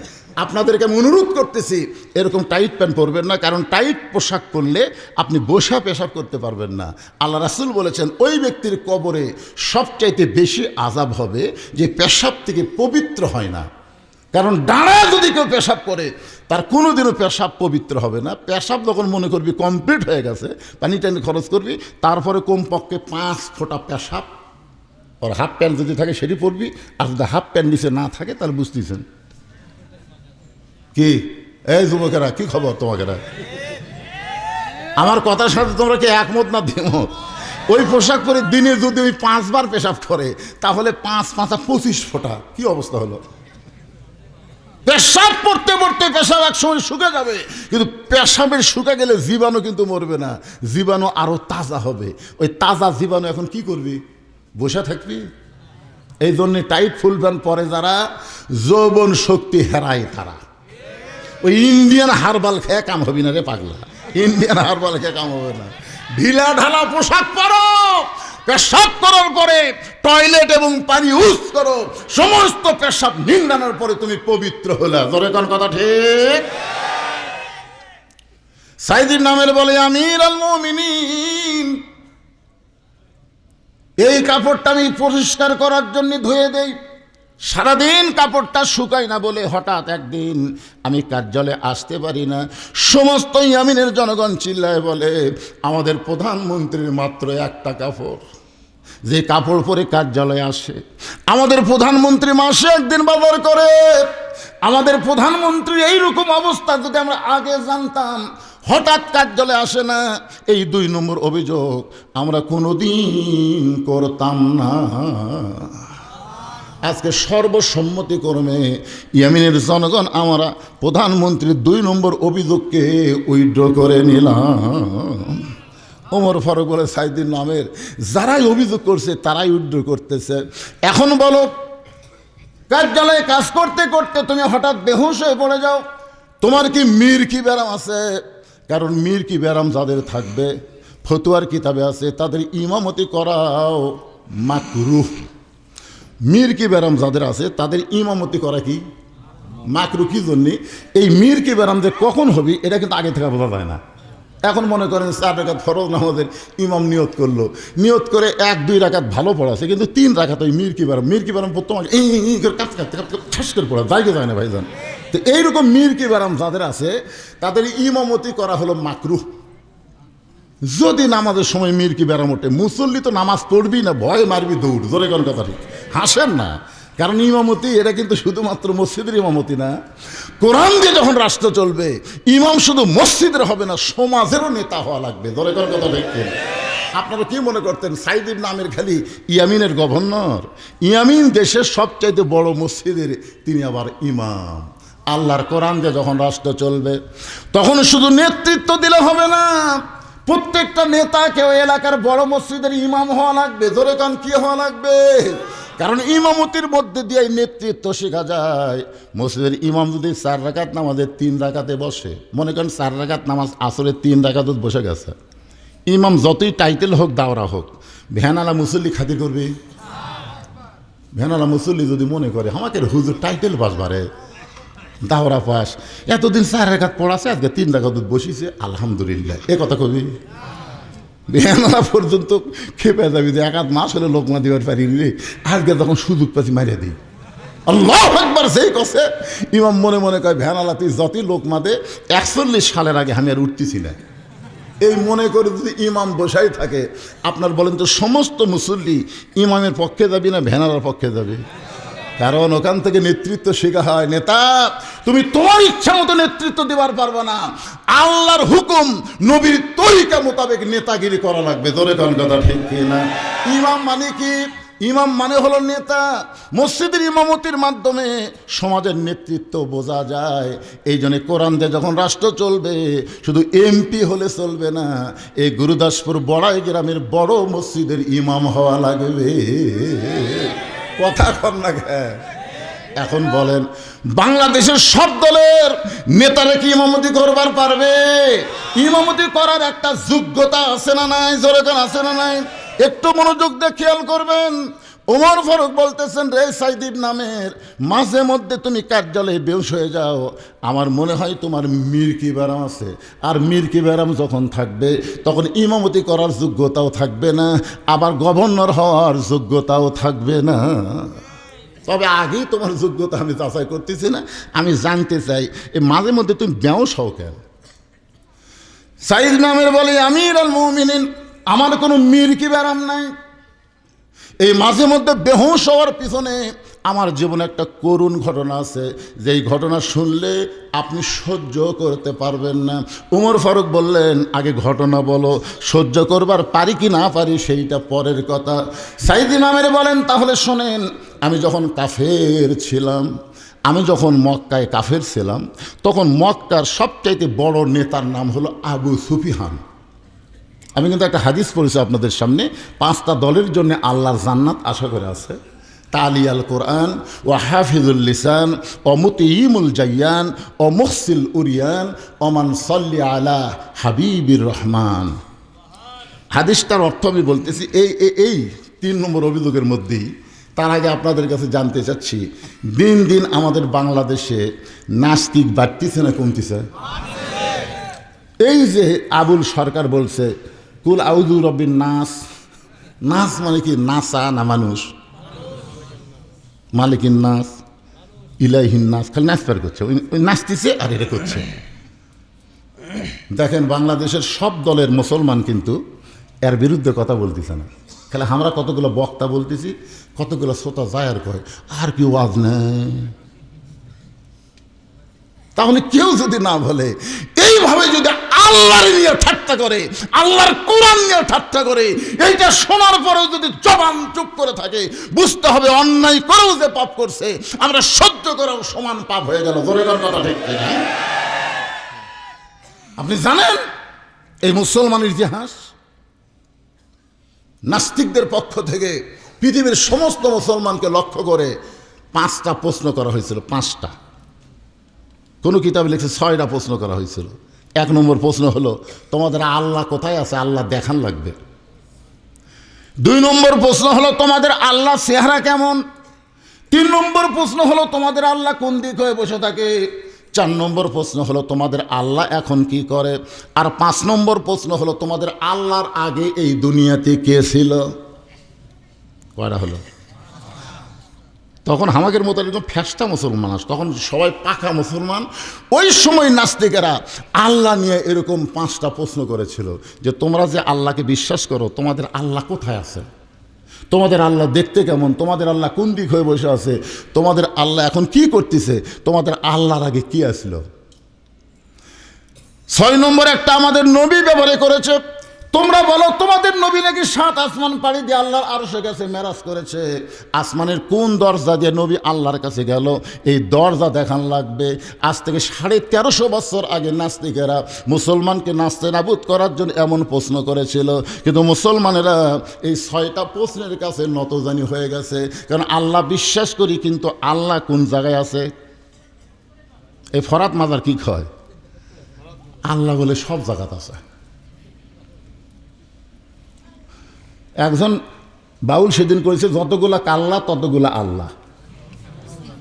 আপনার শোনেনি? ফেসবুকে দিয়েছে, যতগুলা কাল্লা ততগুলা আল্লাহ।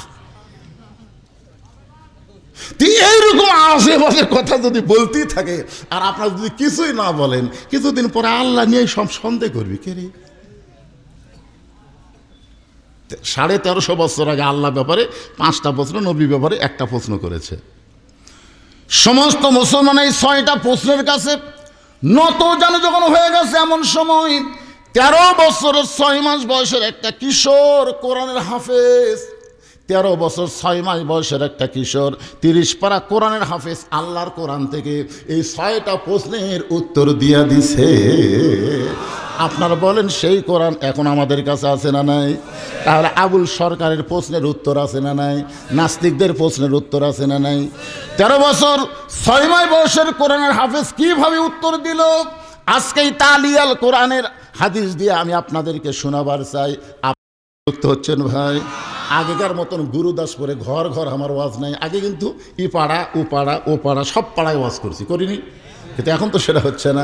একটু কষ্ট করেই যদি বসেছেন, পিছিয়ে করছি একবার, তারপরে তো 10 বছর আসতে পারিনি। 11 সালে আসছি, না না কতক্ষণ সেটা পরে, 11 সালে আসছি, আজকে আবার আইসি 25 সালে। আগামী বছর বাঁচার কোনো গ্যারান্টি নেই।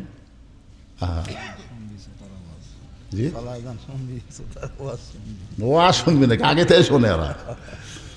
এখন 3 নম্বর অভিযোগটা খেয়াল করবেন। সাইদ ইবনে আমির বলতেছে, আমির আল মুমিনিন, আমি যখন কাফের ছিলাম, জোরে কান কি ছিলাম, ওই সময় মক্কার সবচাইতে বড় নেতা হলো আবু সুফিয়ান। আবু সুফিয়ান বলতেছে, রে মক্কার যুবকেরা, মুসলমানের নবী মক্কা ছেড়ে মদিনায় চলে গেছে, মুসলমানের নবী মক্কা ছেড়ে মদিনায় চলে গেছে, কিন্তু মদিনায় যাওয়ার পরে কিন্তু বসে নাই, মদিনাকে রাষ্ট্র ঘোষণা করেছে। বদরের যুদ্ধে আমাদের নেতা আবু জেহেলকে হত্যা করেছে। আবু জেহেল মরার পরে কাফেরদের সবচাইতে বড় নেতার নাম কি? আবু সুফিয়ান। আবু সুফিয়ান বলে, রে যুবকের, সাইদ ইবনে আমির বলতেছে, আমিও সেই যুবকদের মধ্যে ছিলাম। আমাদেরকে ডাকে বলতেছে, মুসলমানদেরকে পরাজিত করতে হবে।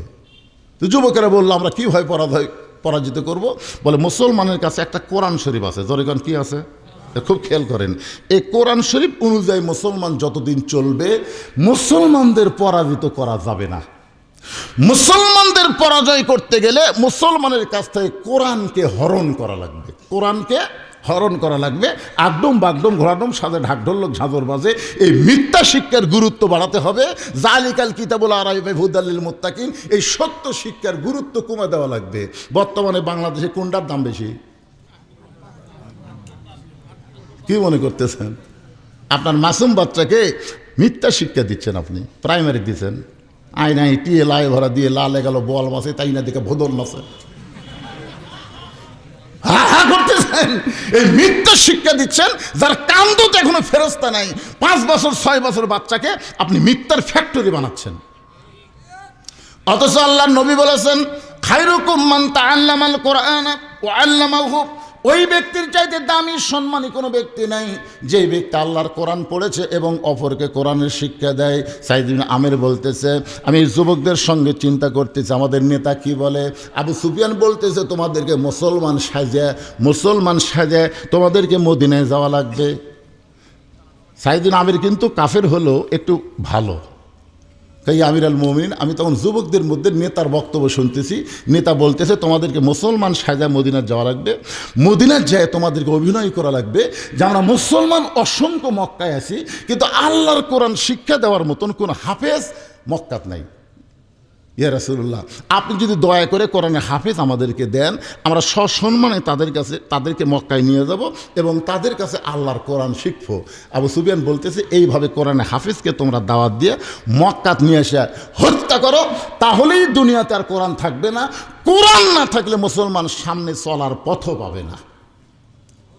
সাইদিনা আমের বলে এমন একটা চক্রান্ত করলো, অনেক যুবক তখন মুসলমান সাজা মক্কা থেকে মদিনায় গেল। আল্লাহ নবীর কাছে বললেন, ইয়া রাসূলুল্লাহ, আপনি হিজরত করে মদিনায় চলে আইছেন, কিন্তু আপনি আসার পরে অসংখ্য মুসলমান মক্কায় আছে, তারা আল্লাহর কোরআন শিক্ষা করতে চায়, কিন্তু মক্কায় আল্লাহর কোরআন শিক্ষা দেওয়ার মতন কোনো কোরআনের হাফেজ নাই। আপনি যদি দয়া করে কোরআনের হাফেজকে আমাদেরকে দেন, আমরা সসম্মানে মক্কায় নিয়ে যাব, তাদের কাছে আল্লাহর কোরআনের শিক্ষা গ্রহণ করব। সঙ্গে সঙ্গে আল্লাহ নবী বললেন, মারহাবা, অসংখ্য মুসলমান মক্কায় আছে, এটা তো আমি জানতাম না। এখন তোমরা যখন বলতেছ তোমাদেরকে আল্লাহর কোরআন শিক্ষা দেওয়ার জন্য, আমি 10 জন হাফেজকে দিয়ে দিলাম। এখান থেকে প্রমাণ হয়ে গেল আমাদের নবী গায়েব। গায়েব জানে? গায়েব যদি জানতো থাপ্পড় মারতো এই শালা মুনাফিকের বাচ্চারাই। তোরা মুসলমান সাজা এসে আমাকে ধোকা দিচ্ছিস। আসলে নবী কিছুই জানে না, আল্লাহ না জানাইলে নবী জানে না। সাইদিন আমের বলি, আমিরুল মুমিনিন মুসলমানের নবীকে ধোকা দিয়ে ওই মুসলমান সাজা কাফেররা 10 জন সাহাবীকে নিয়ে আইছে। বীরে মাউন একটা জায়গা আছে, আল্লাহ তাআলা আমাকে ওখানে 2 বার যাওয়ার তৌফিক দিয়েছেন। ওই বীরে মাউনা জায়গায় এনে ওই মুসলমান যারা সাজা মদিনায় গেছিল তাদের আসল চেহারা বের করেছে। বর্তমানে ভোটের আগে অনেকে কিন্তু মুসলমান সাজা কাম করতেছে, কিন্তু ভোটটা যখন শেষ হয়ে যাবে এরপরে তাদের আসল চরিত্র প্রকাশ পাবে। মুসলমান সাজা এরকম আছে না নাই? আমার এলাকায় এক নেতা ড্রাইভারকে ব্রেক কর, ড্রাইভার বলে, স্যার কী জন্যে? বলে, ওই যে মানুষ আসতেছে। ড্রাইভার কয়, আপনি যে বোঝেন না, ওটা একটা ফকির তো। নেতা বলতেছে, ভোটের আগে ব্রেক কর। যে ব্রেক করছে নেতা নিজেই নামে সালাম দেয়, আর সালাম, চাচা কেমন আছেন চাচা? ফকির খালি চারিদিকে তাকায়। নেতা বলে, কি দেখেন? বলে, তুমি কাক সালাম দিলে? বলে, আপনাকে দিলাম, আমি ভিক্ষা করে খাই। নেতা বলতেছে, ভোটের আগে আপনিও তো হামু তাই। কি নেতা রে, গাড়ির থেকে নামে ফকিরক সালাম দেয়। ও যখন নেতা হয়ে যাবে তখন কিন্তু ওর সাইন্সের অত্যাচারে একটা ভোটারও ওর সাইজে যাওয়ার পারবি না। জোরে কোন কথা, ঠিক কথা কন না কেন হয়ে যাবে? মুসলমান সাজা আমাদের বাংলাদেশে এরকম মুসলমান সাজা আছে না নাই? সাথে সাথে বীরে মাওনা পাহাড় এলাকায় ওদের আসল চেহারা প্রকাশ করে বলতেছে, আমরা কিন্তু মুসলমান না, তোমাদের নবীকে ধোকা দিয়া আমরা তোমাদেরকে মক্কার এরিয়ার মধ্যে নিয়ে আসলাম, এখন তোমাদেরকে হত্যা করা হবে। সাইদ নামের বলে, আমিরুল মুমিনিন ওই এলাকায় 9 জন কোরআনের হাফেজকে তারা হত্যা করে, কিন্তু একজন হাফেজ অত্যন্ত পাহাড় গতিপথ সে বইতে পারে, পাহাড় বইতে বইতে পাহাড়ের চূড়ায় চলে যায়। ওই হাফেজের নাম হলো খুয়াইব ইবনে আদি। 9 জনকে তারা ওখানে হত্যা করে, কিন্তু একজন কোরআনের হাফেজ পাহাড়ের চূড়ায় যখন যায়, এমন সময় কাফেররা নেতাকে বলতেছে, নেতা 9 জনকে হত্যা করেছি, কিন্তু একজন তো পাহাড়ের চূড়ায়, ওরে কি করব? বলে, হত্যা করিস না, ওই কোরআন হাফেজের সঙ্গে আমরা একটু খেলা করবার চাই। সাইদিন আমের বলেন, ওই খুয়াইব বিন আদিকে মক্কায় নিয়ে আসা হলো। হাজার হাজার মানুষের সমাগম, বিশাল একটা টেস্ট করা হয়েছে। ওই টেজের উপরে কোরআনের হাফেজ খুয়াইব বিন আদিকে চোখ বাঁধা অবস্থায়, হাত বাঁধা অবস্থায় উঠানো হলো। এমন সময় কাফেরের নেতা আবু সুফিয়ান বলতেছে, রে খুয়াইব বিন আদি, তোমার সঙ্গে আরও 9 জন ছিল, আমরা সেই 9 জনকে হত্যা করেছি, এখন তোমাকেও হত্যা করব, কিন্তু নিয়ত করেছি তোমাকে হত্যা আমরা করব না। একটা বারের জন্য যদি বলো আল্লাহ রাসূল মানি না, তাহলে তোমার চোখের বাঁধন খুলে দিব, হাতের বাঁধন খুলে দিব, তোমাকে আমরা মুক্ত করে দিব। সাইদ নামের বলে, আমিরুল মুমিনিন আমি মনে করেছিলাম 9 জন সাথীকে যারা হত্যা করেছে, এখন তাকে হত্যা করার আগে এরকম একটা প্রস্তাব দিল, আমার কাছে মনে হচ্ছিল জীবন বাঁচানো ফরজ। কিন্তু মুসলমান আবু সুফিয়ানের মুখে থুতু দিয়ে বলতেছে, রে নেতা, তুমি বলতেছো আল্লাহ রাসূলকে বাদ দেওয়া লাগবে, যারা প্রকৃত মুসলমান হবে তাদের কাছে জীবনের চাইতে ঈমানের গুরুত্ব অনেক বেশি।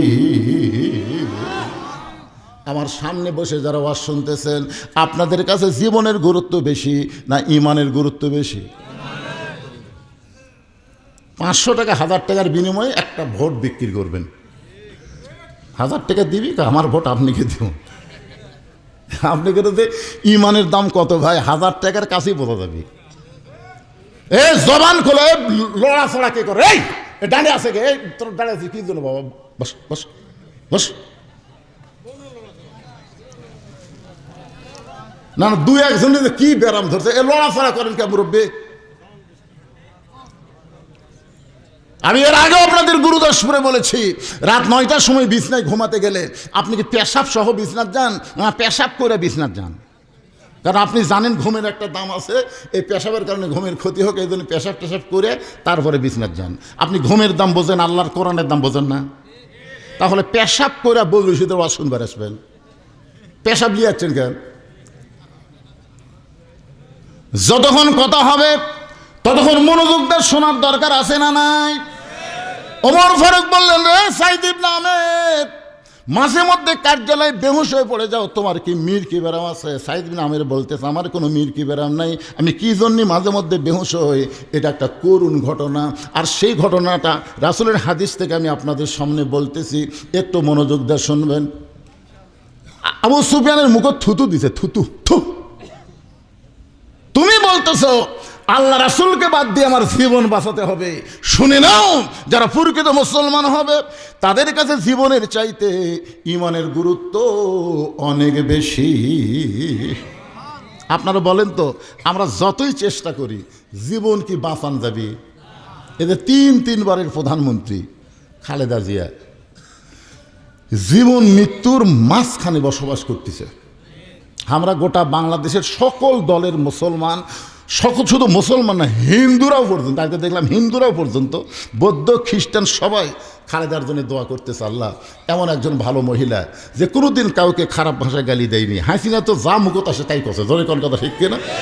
খালেদা জিয়াকে যখন বলা হয়েছিল যে হাসিনা পলে গেল 5ই আগস্টের পরে, আপনার বিবৃতি কি? তখন বলতেছে, আল্লাহ যেটা করবে সেটাই মেনে নেওয়া লাগবে, আমার কোনো কথা নেই। আর হাসিনা হলে এ জায়গা কি বলতো, চিন্তা করে দেখেন তো। এমন একজন মহিষী নারী এই বাংলায় পাওয়া দুষ্কর, জোরে কোন কথা কন না কেন? তার জন্য এত দোয়া হচ্ছে, তারপরেও কিন্তু সে বাঁচবে না, তাকে মরা লাগবেই। কিন্তু খালেদার মধ্যে যে ঈমানটা আছে, যে ঈমানে তিনি বলেছেন আলেম ওলামার বিরুদ্ধে বলা যাবে না। আমরা যারা আলেম আছি, আপনারা বলেন তো, খালেদা জিয়ার সময় কোনো দিন কি কোনো আলেমকে কষ্ট দেওয়া হয়েছে? তিনি আলেমদের পক্ষে ছিলেন, সমস্ত আলেম চোখের পানি নিয়ে তার জন্য দোয়া করতেছে। বুঝতে হবে, এত দোয়া করার পরেও কিন্তু খালেদা জিয়া বাঁচবে, মরাই লাগবে। তো মরাই যখন লাগবে, তাহলে সেই বাঁচালে আমরা এত টেনশন করি কেন? আমাদের টেনশন হলো আমাদের ঈমান নিয়ে কবরে যাওয়া লাগবে, জোরে কোন কথা ঠিক কিনা? এখন আপনাদের কাছে আমার প্রশ্ন হলো, ঈমানের দাম বেশি না জীবনের দাম বেশি? কাদের কাছে ঈমানের দাম বেশি? 2 হাত তুলে আমার আল্লাহকে দেখান, লিল্লাহি তাকবীর, হাত নামান। এই জন্য আল্লাহ তাআলা বললেন, ইয়া আইয়ুহাল্লাযীনা আমানু, আমাকে যারা বিশ্বাস স্থাপন করেছো, আত্তাকুল্লাহ হাক্কা তুকাতিহি ওয়া লা তামুতুন্না ইল্লা ওয়া আনতুম মুসলিমুন। আবু সুফিয়ান বলতেছে, রে মক্কার ছেলেরা, যুবকেরা শোনো, এতগুলো মানুষের মধ্যে যেই মুসলমান কোরআনের হাফেজ আমার মুখে থুতু দিয়া দিল, এখন আমি তাকে হত্যা করব, তাকে কেউ বাঁচাবার পারবে না। এখন দেখো আমি তাকে হত্যা করতেছি। রে কোরআনের হাফেজ মুসলমান খোয়াবিন আদি, তোমাকে হত্যা করা হবে, তুমি মৃত্যুবরণ করবা। সঙ্গে সঙ্গে আল্লাহর কোরআন থেকে বলতেছেন, ওয়ালা তাকুলু লিমান ইউকতালু ফি সাবিলিল্লাহি আমওয়াতুন বাল আহইয়াউ ওয়ালাকিন লা তাশউরুন। উকিল এসে বলতেছে নিজামী সাহেবকে, স্যার আপনার ছবি, আপনি একটা কাম করেন, রাষ্ট্রপতির কাছে বাঁচার দরখাস্ত করেন। নিজামী খালি মুচকি মুচকি হাসে। উকিল কয়, হারে আপনাকে বাঁচার দরখাস্ত করবার বলতেছি, আপনি হাসেন কেন? বলে, হাসার কথা হলো তোমার কথা শুনে, তুমি যে বলতেছো রাষ্ট্রপতির কাছে দরখাস্ত লেখো, আরে রাষ্ট্রপতি হোক বাঁচাবি। আমি নিজের জীবনে দেখলাম বাংলাদেশ হওয়ার পরে 3টা রাষ্ট্রপতি ক্ষমতার থাকা অবস্থায় মরছে রে। একটা হলো শেখ মুজিবুর রহমান, জিয়াউর রহমান, জিল্লুর রহমান। যারা ক্ষমতা থাকতে মরে যায় তাদের কাছে কোনো ইমানদার জীবন ভিক্ষা চায় না। উকিল বলতেছে তাহলে আপনার ফাঁসি হবে, নিজামী বলতেছে আমার ফাঁসি হবে কিন্তু মৃত্যু হবে না। উকিল বলে ফাঁসি হলে মৃত্যু হবে না কেন? আল্লাহর কোরআন পড়তেছে, আল্লাহ রাস্তায় যাদেরকে হত্যা করা হয় তাদেরকে মৃত্যু বলো না, আমি আল্লাহ বলতেছি তারা জীবিত। আপনার বলেন তো এই কথা আমার না আল্লাহর? খুবাইব বিন আদি বলে, রে মক্কার কাফের নেতা শোনো, তুমি আমাকে হত্যা করবে কিন্তু আমাকে মারতে পারবে না। আল্লাহ বলেছেন আমার রাস্তায় যাদেরকে হত্যা করা হয় তাদেরকে তোমরা মৃত্যু বলো না। আল্লাহ বলেছেন বাল আহইয়াউ ওয়ালাকিন লা তাশউরুন, তারা অমর হয়ে যায়, তারা জীবিত হয়ে যায়, তোমাদের সাধারণ মাথা সেটা বুঝতে পারে না। এবার আবু সুফিয়ান বলতেছে, এর কথা শোনার পরে আমার কলিজার মধ্যে আগুন জ্বলতেছে। আমি কোরআনের হাফেজ মুসলমানের খুবাইব বিন আদির অঙ্গ প্রত্যঙ্গ বিক্রি করলাম। সাইদ ইবনে আমের বলে, আমিরুল মুমিনিন, আমি যদিও কাফের ছিলাম কিন্তু আমি চমকে গেলাম, একটা জীবিত মানুষের অঙ্গ প্রত্যঙ্গ বিক্রি করবে, এইটা কেমন মানুষ? এটা মানুষ? কে হাত নিবা, কে কান নিবা, কে চোখ নিবা, কে পা নিবা? কাফেরদের কোনো মানবতা নাই। আবু সুফিয়ান প্রত্যেকটা অঙ্গ প্রত্যঙ্গ দরদামে বিক্রি করলো। এমন সময় বলতেছে যে হাত কিনেছো, হাতটা কেটে নিয়ে যাও। কোরআন হাফিজের দিকে সাইদ বিন আমের বলে, আমি যদিও কাফের ছিলাম তাকায় দেখি তার মধ্যে কোনো ভয় নাই, ভীতি নাই, কারণ প্রকৃত ভয় কার জন্যে? এক ব্যক্তি এসে তার ডান হাত কেটে নিয়ে চলে গেল। আবু সুফিয়ান বলতেছে আমার হুকুমে তোমার ডান হাত কাটা হয়েছে, এখন বাম হাত কাটা হবে, এক সময় চোখ উপড়ানো হবে, কান কাটা হবে। কোরআন হাফেজ বলতেছে আবু সুফিয়ান আমার হাত কাটতে পারো, পাও কাটতে পারো, আমার চোখ উপড়াতে পারো, কিন্তু আমার কলিজা থেকে আমার আল্লাহ রাসূলকে তুমি বিচ্ছিন্ন করতে পারবা না। সাইদ ইবনে আমের বলে, আমিরুল মুমিনিন, আমি যদিও কাফের ছিলাম, এই কথা শোনার পরে আমি আস্তে আস্তে ওই মুসলমানের দিকে এগিয়ে আসলাম। এক সময় তার দেহের সমস্ত অঙ্গ প্রত্যঙ্গ কেটে নিয়ে চলে যায়। এরপর আবু সুফিয়ান তার বর্ষা দিয়া তার বুকের মধ্যে হত্যা করে, বর্ষা দিয়ে হত্যা করে সবাই যখন চলে গেল আমিও তাদের সঙ্গে চলে গেলাম। সবাই যখন রাতের অন্ধকারে ঘুমিয়ে গেছে আমি তখন ঘুমাইনি। ওই জায়গায় এসে মুসলমানের হাত পা চোখ কান সব একত্র করে আমার একটা চাদরের মধ্যে টোপলা করে আমি চিন্তা করলাম, যেই মক্কায় কোনো মানবতা নাই, একটা জীবন্ত মানুষকে এইভাবে হত্যা করা হয়, এই মক্কায় আমি আর থাকবো না। আমি খুবাইব বিন আদির অঙ্গ প্রত্যঙ্গগুলো টোপলা করে কান্দে করে আমি মদিনার দিকে রওনা দিলাম। বীরে মাওনা যেখানে হাফেজদেরকে হত্যা করা হয়েছে ওই জায়গায় কোরআনের হাফেজকে আমি দাফন করে আমি মদিনায় চলে গেলাম। মদিনায় যাওয়ার পরে আল্লাহর নবী আমার চেহারার দিকে দেখে মুস্কি হাসিতে বললেন, একজন জান্নাতে চলে গেছে আর একজন জান্নাতের পথে এসে দাঁড়িয়ে আছে। আমি সঙ্গে সঙ্গে কলমা পড়ে মুসলমান হয়ে গেলাম। আমিরুল মুমিনিন, এখনো যখন কার্যালয়ে কাজ করতে করতে ওই কোরআনের হাফেজ খুবাইব বিন আদির কথা আমার চোখে ভেসে ওঠে, আমি তখন আর সহ্য করতে পারি না, আমি কাঁদতে কাঁদতে বেহুশ হয়ে পড়ে যাই। সমস্ত ইয়ামিনের জনগণ বলতেছে আমাদের প্রধানমন্ত্রীর জীবনে এমন একটা করুণ ঘটনা ঘটে গেছে, যেই ঘটনা খেয়াল করলে তিনি স্থির থাকতে পারেন না, কাঁদতে কাঁদতে বেহুশ হয়ে যায়। এই কথা যদি আমরা আগে জানতাম তাহলে ৩ নম্বর অভিযোগ আমরা কোনোদিন করতাম না। আজকে জানার পরে আমরা সর্বসম্মতিক্রমে প্রতিদিন হঠাৎ কার্যালয়ে বেহুশ হয়ে যায়, এই ৩য় অভিযোগকে আমরা উইথড্র করে নিলাম। ওমর ফারুক বলতেছে আমি কিছু বলার আগে যারাই অভিযোগ করছে তারাই যদি উইথড্র করে নেয় তাহলে ৪ নম্বর।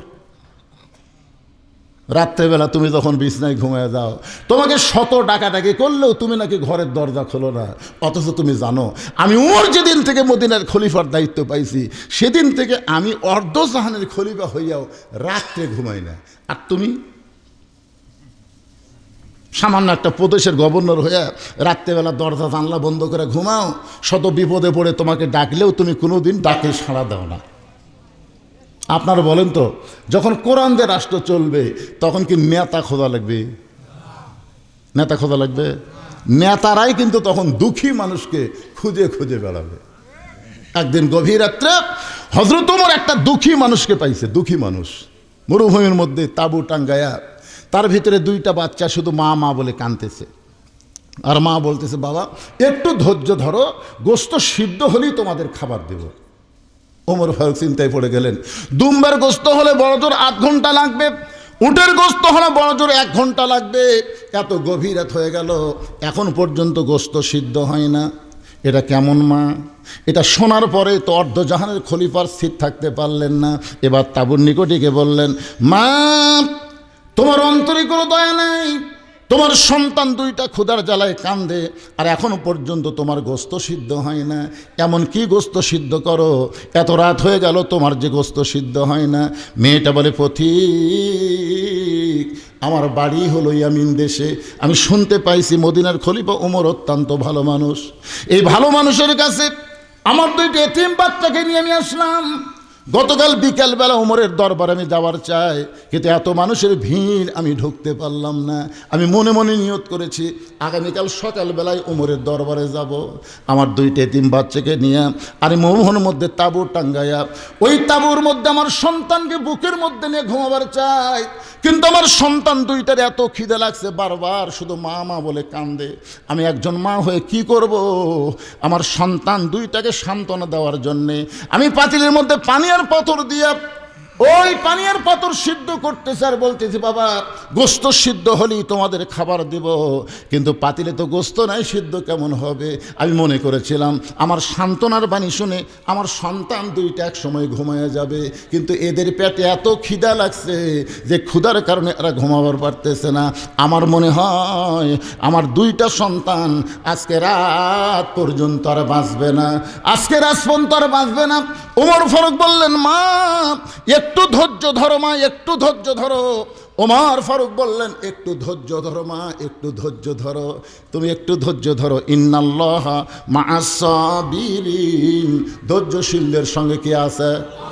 ওমর ফারুক এক দৌড়ে বাইতুল মালের দরজায়, আসলাম একটা খাবার বস্তা আমার মাথায় উঠে দে।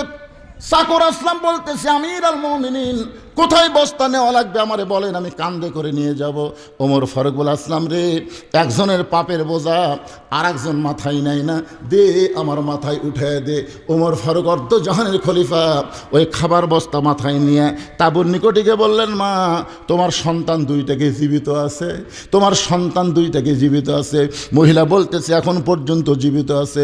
ওমর ফারুক বললেন, তাহলে রুটি আর হালুয়া তৈরি করো। এবার মেয়েটা রুটি আর হালুয়া তৈরি করে যখন ওমরের হাতে দেয়, ওমর ফারুক দুইটা এতিম বাচ্চাকে দুই উরাতের উপরে বসাইয়া রুটি ছিঁড়ে হালুয়া নিয়ে যখন মুখের মধ্যে দেয়, দুইটা বাচ্চা মুচকি মুচকি হাসে, ওমরের দিকে ফ্যাল ফ্যাল করে তাকায় থাকে। ওমরের চোখ দিয়ে দর দর করে পানি পড়তেছে। দুইটা বাচ্চা বলে, কে গো আপনি? এই গভীর রাত্রে আমাদেরকে রুটি হালুয়া খাওয়ানোর পরে এমন করে কাঁদতেছেন, আপনি কে গো? আমাদের বাবা নাই, আপনি বাবার দরদ দিয়ে কাঁদতেছেন কেন? ওমর ফারুক বলে, আল্লাহ এ অধমকে জাহান্নামের আগুন তুমি হেফাজত করো। এমন সময় মহিলা বলতেছে, পথিক ভালো মানুষের গল্প শুনেছি, কিন্তু মানুষ এমন ভালো হয় কোনোদিন কল্পনা করি নাই।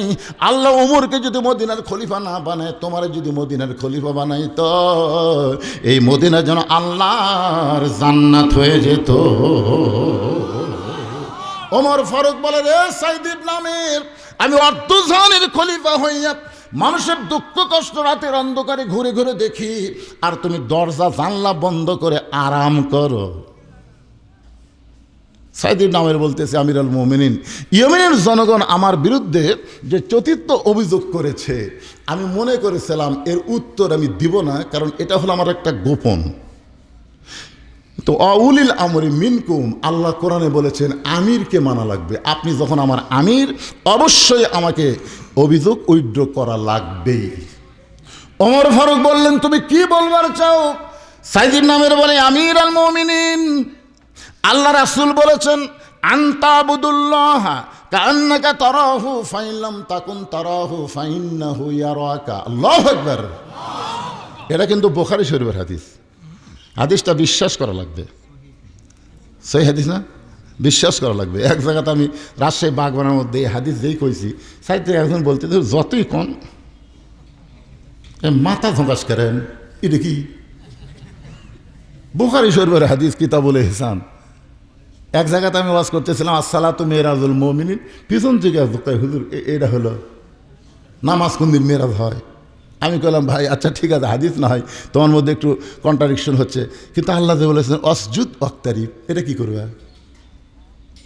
সেজদা বান্দাকে আল্লাহর নিকটে পৌঁছায় দেয়, জোরে গান সুবহানাল্লাহ। এখন বলেন তো, আপনি যখন নামাজে সেজদা দেন তখন আল্লাহ কত দূর থাকে? নিকটে তো, কত নিকটে। না আমি যে কথাগুলো বলবো এগুলো তো বিশ্বাস করা লাগবে, পরে যাবেন আর কবেন হুজুর করলো আমরা শুনবো। এক বক্তা ওয়াজ করছে যে নামাজ 50 ওয়াক্ত নিয়ে আসতেছিল নবী, তো মুসা নবীর সাথে দেখা হলো যে আপনার উম্মতেরা পারবি না। তো নবী আবার আল্লাহর কাছে গেল, আল্লাহ 5 ওয়াক্ত কমে দিল। মুসা নবী বলতেতে পারবি না, নবী আবার গেল, আল্লাহ 5 ওয়াক্ত কমে দিল। এভাবে নবী 9 বার গেল, 9 বার যা 45 ওয়াক্ত মাইনাস করে 5 ওয়াক্ত লিয়ে নবী আসলো। এ ওয়াজ শোনা শ্রোতারা যাচ্ছে আর বলতেছে যদি মুসা নবীর সাথে দেখা না হতো, দেখছেন কদ্দুর বদমাইশ, যদি দেখা না হতো তাহলে আমাকে কি হতো? আমি কিন্তু হাদিস কয়ে থামে গেছি যে আমি এর অর্থ বলবো, আর আপনার যদি বিশ্বাস না করে লব উল্টা তাহলে কিন্তু কাম সারা, ইমান থাকবি না। বিশ্বাস করা লাগবে, খালি শুনলে হবে না, এটা কলিজাতে বিশ্বাস করা লাগবে। রাজি আছেন? আনতাবুদুল্লাহ কান্নাকা তারাহু ফাইন লাম তাকুন তারাহু ফাইন্নাহু ইয়ারাকা। আল্লাহ রাসূল বলেছেন, কোনো বান্দা যখন নামাজের শেষ দায় ইবাদতের মধ্যে শামিল হয়, এক জগ পানির মধ্যে 1 মুষ্টি চিনি দিয়া 2টা ঘন্টন মারলে ওই পানির মধ্যে চিনি যেমন বিলীন হয়ে যায়, ওই বান্দাটা আল্লাহর মহব্বতে তেমন বিলীন হয়ে যায়। শত চেষ্টা করলেও চিনিকে যেমন পানি থেকে আলাদা করা যায় না, আল্লাহর কোনো বান্দা যখন নামাজের সেজদা দেয়, আল্লাহর গোলামি করে, ওই বান্দাকে শত চেষ্টা করলেও আল্লাহ থেকে আর কোনো দিন আলাদা করা যায় না। এটা কিন্তু রোজা দেয়া, হজ দেয়া, যাকাত, ওটা ওই মসজিদের ঘরের মধ্যে সেজদা দেওয়া লাগবে। যেরকম কি দেওয়া লাগবে, কথা কন না কেন ভাই? যান আপনারা কুটি নামাজ পড়েন বাড়িতে না মসজিদে? আপনাদের মসজিদের মুয়াজ্জিন আছে? এটি না না, মুয়াজ্জিনও আসেনি তাই? এই মুয়াজ্জিন সাহেব কোথায় রে? কুটি না, মসজিদের রিপোর্ট সবচাইতে ভালো জানে মুয়াজ্জিন। সবচাইতে ভালো রিপোর্ট কে দেয়? আমি এক মসজিদে গেছি আসর নামাজ পড়বার, যা দিকে গোটা টাইসের উপর ধুলে, লোক দেখুন কে রে ভাই মুয়াজ্জিন ধুলে কেন? হুজুর আজান দিয়ে আকামত দিয়ে কেউ আসে না, খামাকা ঝাড় দেখি হই। দেখেন আমার জাকাত দেখা দেখেন, আমি গামছার 2 বাড়ি মারি আল্লাহ আকবার নামাজ পড়ি। তাই বললাম তাহলে মসজিদ ঝাড় দেন না? দেই হুজুর, নামাজের দিন দেই হুজুর। এখন মুয়াজ্জিন তোমাদের আক্কেলপুরে নামাজের দিন কোনটা? জুমার দিন হুজুর। জুমার দিন ছাড়া এলাকার লোক নামাজের দিন কয় না। তা আপনারা কি মনে করতেছেন খালি জুম্মার নামাজ পড়বেন? একটু মনোযোগ দিয়ে শোনেন। 4 নম্বর অভিযোগ। আর আল্লাহ ব্যাপারে 5টা প্রশ্ন, নবীর ব্যাপারে 1টা, মোট সর্বসা করলে কয়টা? আমি সবগুলো কথা আপনাদের সামনে যদি বলি, যদি আমার আরো 8 ঘন্টা লাগে। কেবল বাজতেছে রাত 12টা বাজতেছে। এটা একটা রাত হলো, গুরুদাসপুরের মধ্যে এটা রাত হলো। আর যদি 8 ঘন্টা ওয়াজ করি, আপনারা শুনবেন না ভাইজান? কারা কারা শুনবেন আল্লাহকে একটু হাত দেখান তো দেখি। লিল্লাহি তাকবীর, মাশাআল্লাহ। হাত না ভাঙ। এখন যারা হাত তুলেছেন তারা যদি না শুনে ওঠেন, না শোনেন, না শুনে যদি আপনি লাভ দিয়ে ওঠেন, আমি তো বলবি 8 ঘন্টার মধ্যে, তাই বলিনি আপনাদের? যদি না শুনে লাভ দিয়ে ওঠেন তাহলে লিমা তাকুলু মালা তাফলুন, আপনার কথার সাথে কাজের মিল নাই, আপনি টাটকা মুনাফিক হয়ে যাবেন। টাটকা মুনাফিক কতগুলো আছে? 22টা মুনাফিক। 22টা মুনাফিক হলে একটু পরে টরে করে, আর এখনই উঠলি বুঝুন একে ডাহা মুনাফিক। এই সময়ে যারা উঠবি, না শুনে যারা উঠবি, আপনারাও দেখবেন টাটকা মুনাফিক কারা কারা এখনই দেখা যাবে। ধরে কোন কথা ঠিক কিনা ভাই? আমার যেই কথা বলতেছিলাম, সাইদ ইবনে আমির বলে আমিরুল মুমিনিন, আমি 5 ওয়াক্ত নামাজের ইমামতি করি। 5 ওয়াক্ত নামাজের ভিতরে আমি ঢুকতে পারি না, কারণ যখন কেউ নামাজ পড়ায় তখন ইচ্ছা মতো সেজদা দিবার পারবে? আচ্ছা, ইমাম সাহেব যদি সেজদায় যায় আল্লাহর মহব্বতে সুবহান রাব্বিল আলা সুবহান রাব্বিল আলা কোতে কোতে 101 বার কষে, পিছনের মুসল্লিরা সেজদা থাকবে? কারণ সেজদাই তো আল্লাহর সাথে মিলন হওয়ার মাধ্যম। এখন সেজদার যা একেবারে ইমাম সাহেব আল্লাহর সাথে মিলিত হয়ে গেছে, মানে আল্লাহর মহব্বতে পাগল হয়ে সেজদাতে আছে, পিছনের মুসল্লি মাথা তুলে কবি করে হুজুর বাইসে আছে না মরিছে। এই জন্য ফতুয়ার কিতাব হলো, মসজিদের মধ্যে তুমি যখন ইমামতি করবা তোমার ইচ্ছা মতো রুকু সেজদা করতে পারবা না। 3 বার সুবহান রাব্বিল আযীম, 3 বার সুবহান রাব্বিল আলা, বড় জোর 5 বার, তার বেশি করা যাবে। এটা ফরজ নামাজের নিয়ম। সাইদ ইবনে আমির বলে, আমিরুল মুমিনিন, আমি 5 ওয়াক্ত নামাজের ভিতরে ঢুকতে পারি না। নামাজের হুকুম অনুযায়ী, নিয়ম অনুযায়ী আমাকে নামাজ পড়াতে হয়, কিন্তু আমি যখন এশার নামাজ পড়ে বাড়িতে আসি, বাড়িতে আসার পরে আমি আল্লাহর কোরআন তেলাওয়াত করি। কারণ দিনের বেলা কাজ কামের কারণে, দায়িত্বের কারণে আমি আল্লাহর কোরআন ঠিক মতো তেলাওয়াত করতে পারি না। এদিন এশার নামাজের পরে আমি তেলাওয়াতের মধ্যে সামিল হই। এই তেলাওয়াত করতে করতে আল্লাহর কোরআনের মধ্যে নিজের অস্তিত্ব বিলীন হয়ে যায়। আপনারা বুঝতে পারতেছেন, আমি নিজের চোখে দেখছি কোরআন তেলাওয়াত করতে করতে যে কোরআনের মধ্যে ঢুকে যায়, তার একটা প্রমাণ হলো আমার মাদ্রাসা। একটা ছেলে কোরআন শুনলে খালি এরকম ঝুঁকতেছে আর পড়তেছে। আমি চিন্তা করলাম, আমরা আলিয়ার ছাত্র তো কে ঝোঁকে খেয়া, কিন্তু এই যে কোরআনের ঝোঁক, ইজা জুকির আল্লাহু ওয়াজিলাত কুলুবুহুম, আমি পিছন দিক থেকে আস্তে করে যাই ধরছি, যেই ধরছি ওর পড়া বন্ধ। আমি বললাম পড়, না হুজুর আপনি ছাড়া দেন, আপনি ছাড়া দেন, তারপর আমি পড়ব। যেই ছাড়া দিছি, একটু দূরে এসে আমি চিন্তা করলাম, এই যে ঝুঁকতেছে আর কোরআন পড়তেছে, এই ঝোঁক আর কোরআন পড়াটা দেখতে কেমন। কিছুক্ষণ পরে আমি চোখ বন্ধ করলাম, ইয়ানজুরু বি নূরিল্লাহ, আমি একটু নূরের চোখ দিয়ে দেখার চেষ্টা করলাম। ওই বাচ্চার দিকে তাকায় দেখি, ওই বাচ্চা দুনিয়ার কোনো মাদ্রাসায় না, যেন জান্নাতের মধ্যে জান্নাতের কবিতর হয়ে বাকবাকম করতেছে। কারণ যখন কেউ কোরআন পড়ে, সে নিজের পড়া পড়ে না, সে আল্লাহর পড়া পড়ে। আর আল্লাহর পড়া কোরআন যখন পড়ে, সে আল্লাহর মহব্বত যদি কলিজার মধ্যে না ঢোকায়, তাকে আল্লাহ 30 পারা কোনোদিন সিনার মধ্যে দিবে না। জোরে কোন কথা ঠিক কিনা? আপনারা কি মনে করেন এই 30 পারা কোরআন হেফজ করে এটাকে তুই মুয়া ব্যাপার নাকি? 2-4টা সুরায় 2-4টা দোয়ায় আমরা মুখস্থ হওয়ার পারি না, আর 30 পারা কোরআন এই সিনের মধ্যে যারা ঢুকাইছে, মনে করবেন না ওরা সাধারণ মানুষ। এরা আল্লাহর মহব্বতে নিজের অস্তিত্বকে বিলীন করে দিলেই আল্লাহ 30 পারা কোরআন নিয়ামত তাকে দান করে। ধরে কর সুবহানাল্লাহ। সাইদ ইবনে আমির বলে, আমিরুল মুমিনিন, আল্লাহর কোরআন তেলাওয়াত করতে করতে আমি নামাজের মধ্যে দাঁড়ায় যাই। আমি যখন নামাজের মধ্যে দাঁড়ায় যাই, কোরআন তেলাওয়াত করি, ওই সময় আল্লাহর মহব্বতে নিজের অস্তিত্ব বিলীন করে দেয়।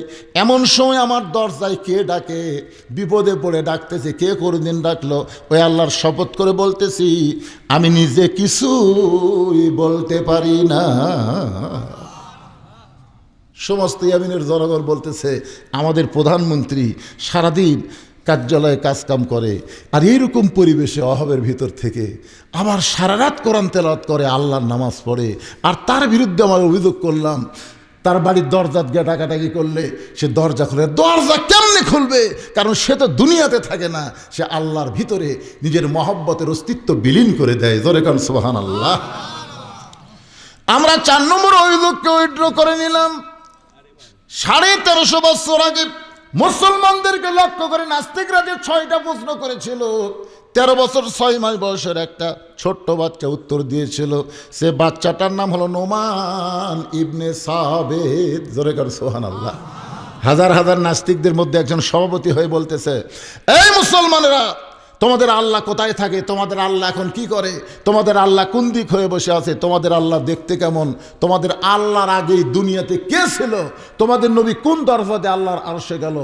দরজা না দেখালে আমরা বিশ্বাস করব তোমাদের ধর্ম ঠিক না। আর যদি বলতে পারো, আমরা সব নাস্তিক মুসলমান হয়ে যাব। জোরে কর সুবহানাল্লাহ। এই 6টা প্রশ্নের কাছে মুসলমানেরা যখন নাস্তে নাবুদ হয়ে গেছে, ওই কোরআনের হাফেজ নোমান ইবনে সাবেত তাদের সামনে দাঁড়িয়ে বলতেছে, যে নাস্তিকদের সভাপতি, তুমি যে মুসলমানকে লক্ষ্য করে 6টা প্রশ্ন করতেছো, এই 6টা প্রশ্নের উত্তর তুমি কি জানো? আজকে তুমি সভাপতির চেয়ার দখল করে খালি বারবার বলতেছো, তুমি কি 6টা প্রশ্নের উত্তর জানো? নাস্তিকের সভাপতি বলতেছে, আমি শুধু প্রশ্ন জানি, কিন্তু আমি উত্তর জানি না। নোমান ইবনে সাবিত বলতেছে, আমি তোমার প্রশ্ন শোনার পরে প্রশ্নও জানি, এই 6টা প্রশ্নের উত্তরও জানি। এখন বলো আজকের এই মাহফিলের সবচাইতে দামি কে? সমস্ত নাস্তিকরা বলতেছে আজকের এই প্রোগ্রামের সবচাইতে দামি হলো যে প্রশ্নও জানে, উত্তরও জানে। নোমান ইবনে সাবিত বলতেছে, তাহলে চেয়ার কয়টা? একটা চেয়ারে সভাপতি বসে আছে, তাহলে সভাপতি খালি প্রশ্ন জানে, উত্তর জানে না, আর আমি প্রশ্নও জানি, উত্তরও জানি। এখন বলো চেয়ার কার? সমস্ত লোকের এক বাক্যে বলতে, এই সভাপতি চেয়ার থেকে নাম, কারণ তুইও তো আমরাও তাই, তুইও প্রশ্ন জানিস, আমরাও প্রশ্ন জানি, কিন্তু এই ছোট ছেলে প্রশ্নও জানে, উত্তরও জানে। সভাপতি যখন চেয়ার থেকে নেমে গেছে, নোমান ইবনে সাবিত চেয়ারে বসে বলতেছেন, তুইজ্জু মান তাশা ওয়া তুযিল্লু মান তাশা বিয়াদিকাল খাইর ইন্নাকা আলা কুল্লি শাইইন কদির। তোমরা প্রশ্ন করেছো মুসলমানের আল্লাহ এখন কি করে? আমার আল্লাহ তাআলা যারে কেউ চিনতো না তারে চেয়ারে বসায় দিছে, এতক্ষণ পর্যন্ত চেয়ার যে গরম করছে এক লাঠি দিয়ে চেয়ার থেকে নেমে দিছে। এই মুহূর্তে আমার আল্লাহ এটাই করছে। সমস্ত নাস্তিকের কথা তো ঠিকই রে। তোমরা মুসলমানের আল্লাহ ব্যাপারে প্রশ্ন করছো, মুসলমানের আল্লাহ কোথায় আছে যদি দেখবার চাও তাহলে একজন নাস্তিক আমার কাছে আসো। বলা মাত্র একটা নাস্তিক দৌড়ে আসতেছে, আল্লাহ দেখবি? জোরে কন, কি দেখবি? আল্লাহর একজন মস্ত বড় পয়গম্বর একদিন তুর পর্বতে গিয়ে বলছে, রব্বি আরিনি, আল্লাহ তোমাকে দেখবার চাই। আল্লাহ বলেছে, লান তারানি ইয়া মুসা, আমি আল্লাহ দেখা সম্ভব না। মুসা নবীর জন্য আল্লাহ দেখা যদি সম্ভব না হয়, তাহলে একটা নাস্তিক আল্লাহ দেখা সম্ভব? দৌড়াচ্ছে। নোমান ইবনে সাবিত যে কাছে আইছে, কান সারা বড় মারছে চড়। নাস্তিক বলতেছে, ভাই আমার মারলে কেন? পেট বরাবর মারছে ঘুষি। এই মেয়ে আমাকে মারো কেন? নোমান ইবনে সাবিত বলতেছে, তোমাকে মারলে কি হয়? কারণ মারলে আমাকে লাগে। তো তোমাকে লাগে কেন? বলে আমি জীবিত মানুষ, এই জন্যই তো মারলে লাগে। নোমান ইবনে সাবিত বলেন, হ্যাঁ নাস্তিক, তুমি যে জীবিত মানুষ, তাহলে জীবন কোথায়? নাস্তিক চিল্লায় বলে, জীবন আমার দেহের ভিতরে। এবার নোমান ইবনে সাবিত বলে, রে নাস্তিক, যে জীবন তোমার দেহের ভিতরে, এই জীবন কি তুমি কোনোদিন দেখছ? নাস্তিক বলতেছে, আমি জীবন দেখিনি, না দেখে বিশ্বাস করে জীবন আমার দেহের ভিতরে। নোমান ইবনে সাবিত বলে, একজন মুসলমান আল্লাহ কোথায় আছে এটা জানে না, কিন্তু আল্লাহ গোটা বিশ্ব মিলে শক্তি পাওয়ার বিরাজ করতেছে। যেমন তেমন তোমার দেহের ভিতরে আল্লাহ তেমন সব জায়গার ভিতরে তার মহব্বত রেখেছে। জীবন না দেখে যেমন বিশ্বাস করো তোমার দেহের ভিতরে আছে, মুসলমানেরাও বিশ্বাস করে আল্লাহ না দেখে আল্লাহ আছে। জোরে কোন কথা ঠিক কিনা? এবার বলতেছে নাস্তিকেরা, তোমরা প্রশ্ন করেছিল আল্লাহর আগে কে আছে, এটা যদি তোমরা জানতে চাও তাহলে একজন আমার কাছে আসো। নাস্তিক বলতেছে, কাছে যাওয়া যাবে না, কারণ একজন আল্লাহ দেখার জন্য কাছে যা যে পিটন খাচ্ছে, আমরা আর কাছে যাওয়ার পারবো না। এবার ছেলেটা বলতে, ঠিক আছে তাহলে দুইজন ওখানে দাঁড়াও। দুইটা নাস্তিক দাঁড়ায় গেছে, এমন সময় বলতেছে, এখন তোমরা গণনা শুরু করো। একজন নাস্তিক বলতেছে 1 2 3 4 5 6। নোমান ইবনে সাবিত বলে, ভালো করে গোনো, হলো না। 1 2 3 4 5 বলে, হলো না, ভালো করে গোনো। নাস্তিকরা চিল্লায় বলে, যতই গুনতে বলো আমরা তো ঠিকই গুনি, তুমি কোথায় গণনার মধ্যে ভুল দেখো? নোমান ইবনে সাবিত বলে, নে নাস্তিকেরা, তোমাদেরকে বারবার বলতেছি গণনা শুরু করো, তোমরা 1 থেকে গণনা শুরু করো, কিন্তু 1-এর আগে কি আছে এইটা কেন তোমরা বলতে পারতেছো না? নাস্তিকরা চিল্লায় বলে, 1-এর আগে কিছুই নাই। নোমান ইবনে সাবিত বলে, তো শুনে নাও, মুসলমানের আল্লাহর আগেই পৃথিবীতে কিছুই ছিল না। রে নাস্তিকেরা, তোমরা প্রশ্ন করেছো আল্লাহ কোন দিক হয়ে বসে আছে, আল্লাহ দেখতে কেমন, একটা বাতি জ্বলাও। নোমান ইবনে সাবিত বাতি জ্বালানোর বলার পরে কেউ যখন বাতি জ্বলায় না, তখন নিজে একটা মোমবাতি জ্বালায় বলতেছে, এখন তোমরা বলো তো আল্লাহ আলো কোন দিকে? সমস্ত নাস্তিক চিল্লায় বলে, আলোর কোনো দিক নাই, আলো সর্বদিক। এবার নোমান ইবনে সাবিত বলতেছে, আল্লাহু নূরুস সামাওয়াতি ওয়াল আরদ, আল্লাহ হচ্ছে আসমান এবং জমিনের আলো। আলো যেমন সর্বদিক, আমার আল্লাহর পাওয়ার তেমন সর্বদিকে। তোমরা প্রশ্ন করেছো মুসলমানের নবী কোন দরজা দিয়ে আল্লাহর কাছে গেল, দরজা দেখবে? আসো আমার কাছে আসো। নাস্তিক বলতেছে, আবার কাছে ডাকেন কেন? বলে, এবার পিটন হবি না, এবার দেখানো হবে। দরজা দেখবার গেলে কাছে আসা লাগবে। যে কাছে আইছে, মুরগির তলে ডিম দিলে দেখবেন 21 দিন 22 দিন পরে বাচ্চা হয়, হয় কি হয় না?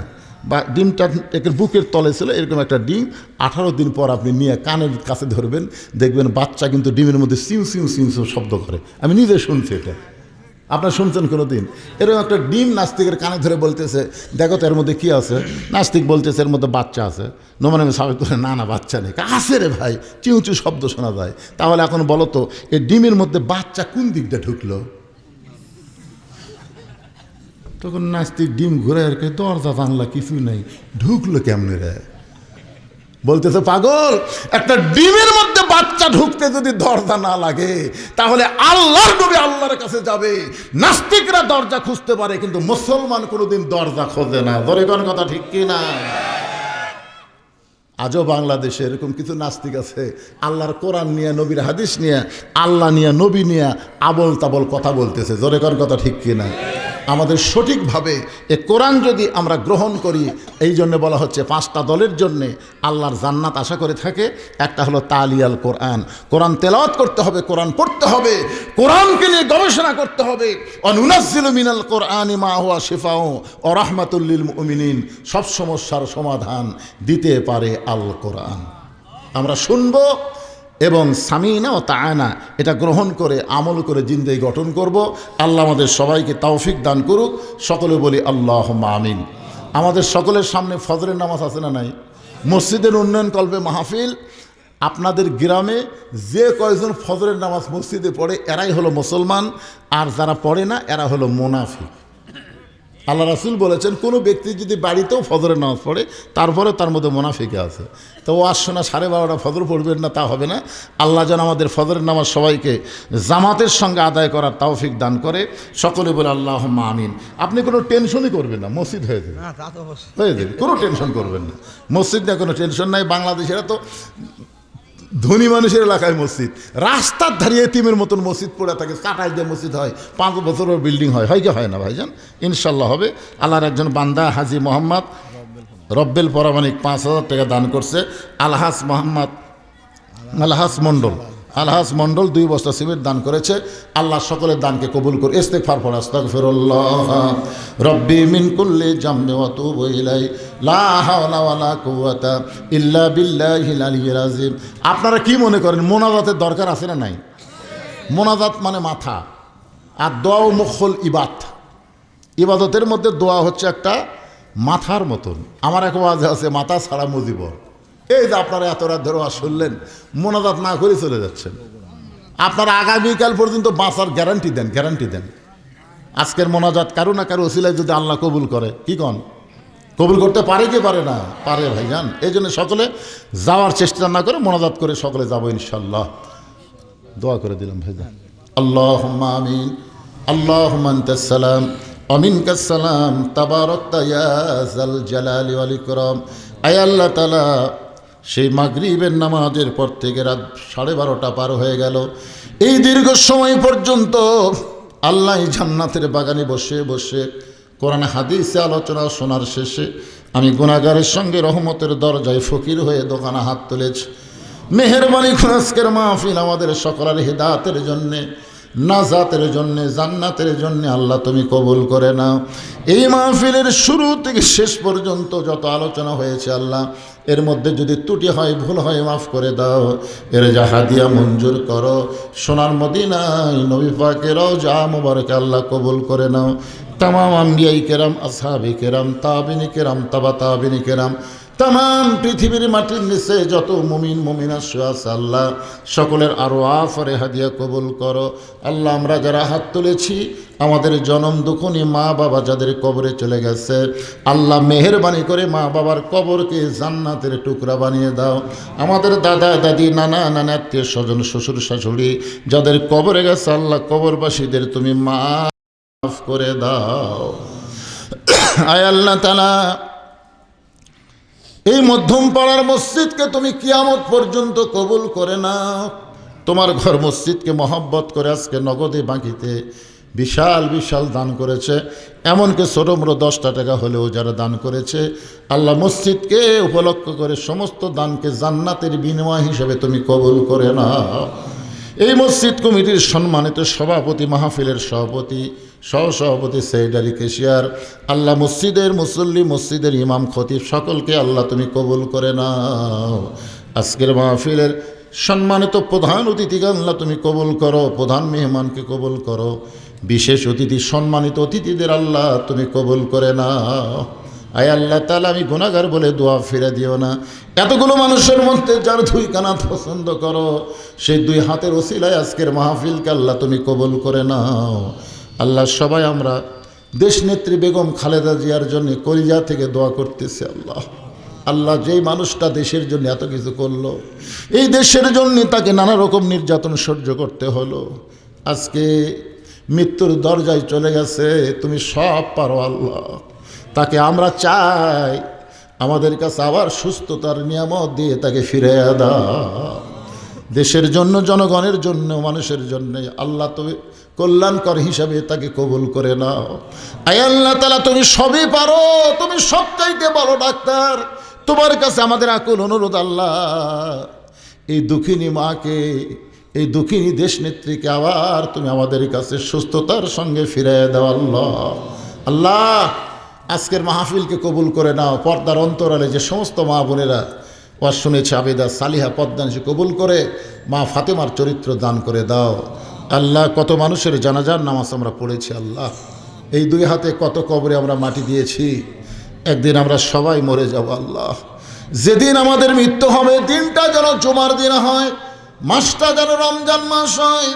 ইমানের সাথে, ইজ্জতের সাথে দুনিয়া থেকে বিদায় নেওয়ার সময় আমাদের জবানি তুমি জারি করে দিও, লা ইলাহা ইল্লাল্লাহু মুহাম্মাদুর রাসূলুল্লাহ সাল্লাল্লাহু আলাইহি সাল্লাম। আসসালামু আলাইকুম ওয়া রাহমাতুল্লাহি ওয়া বারাকাতুহু।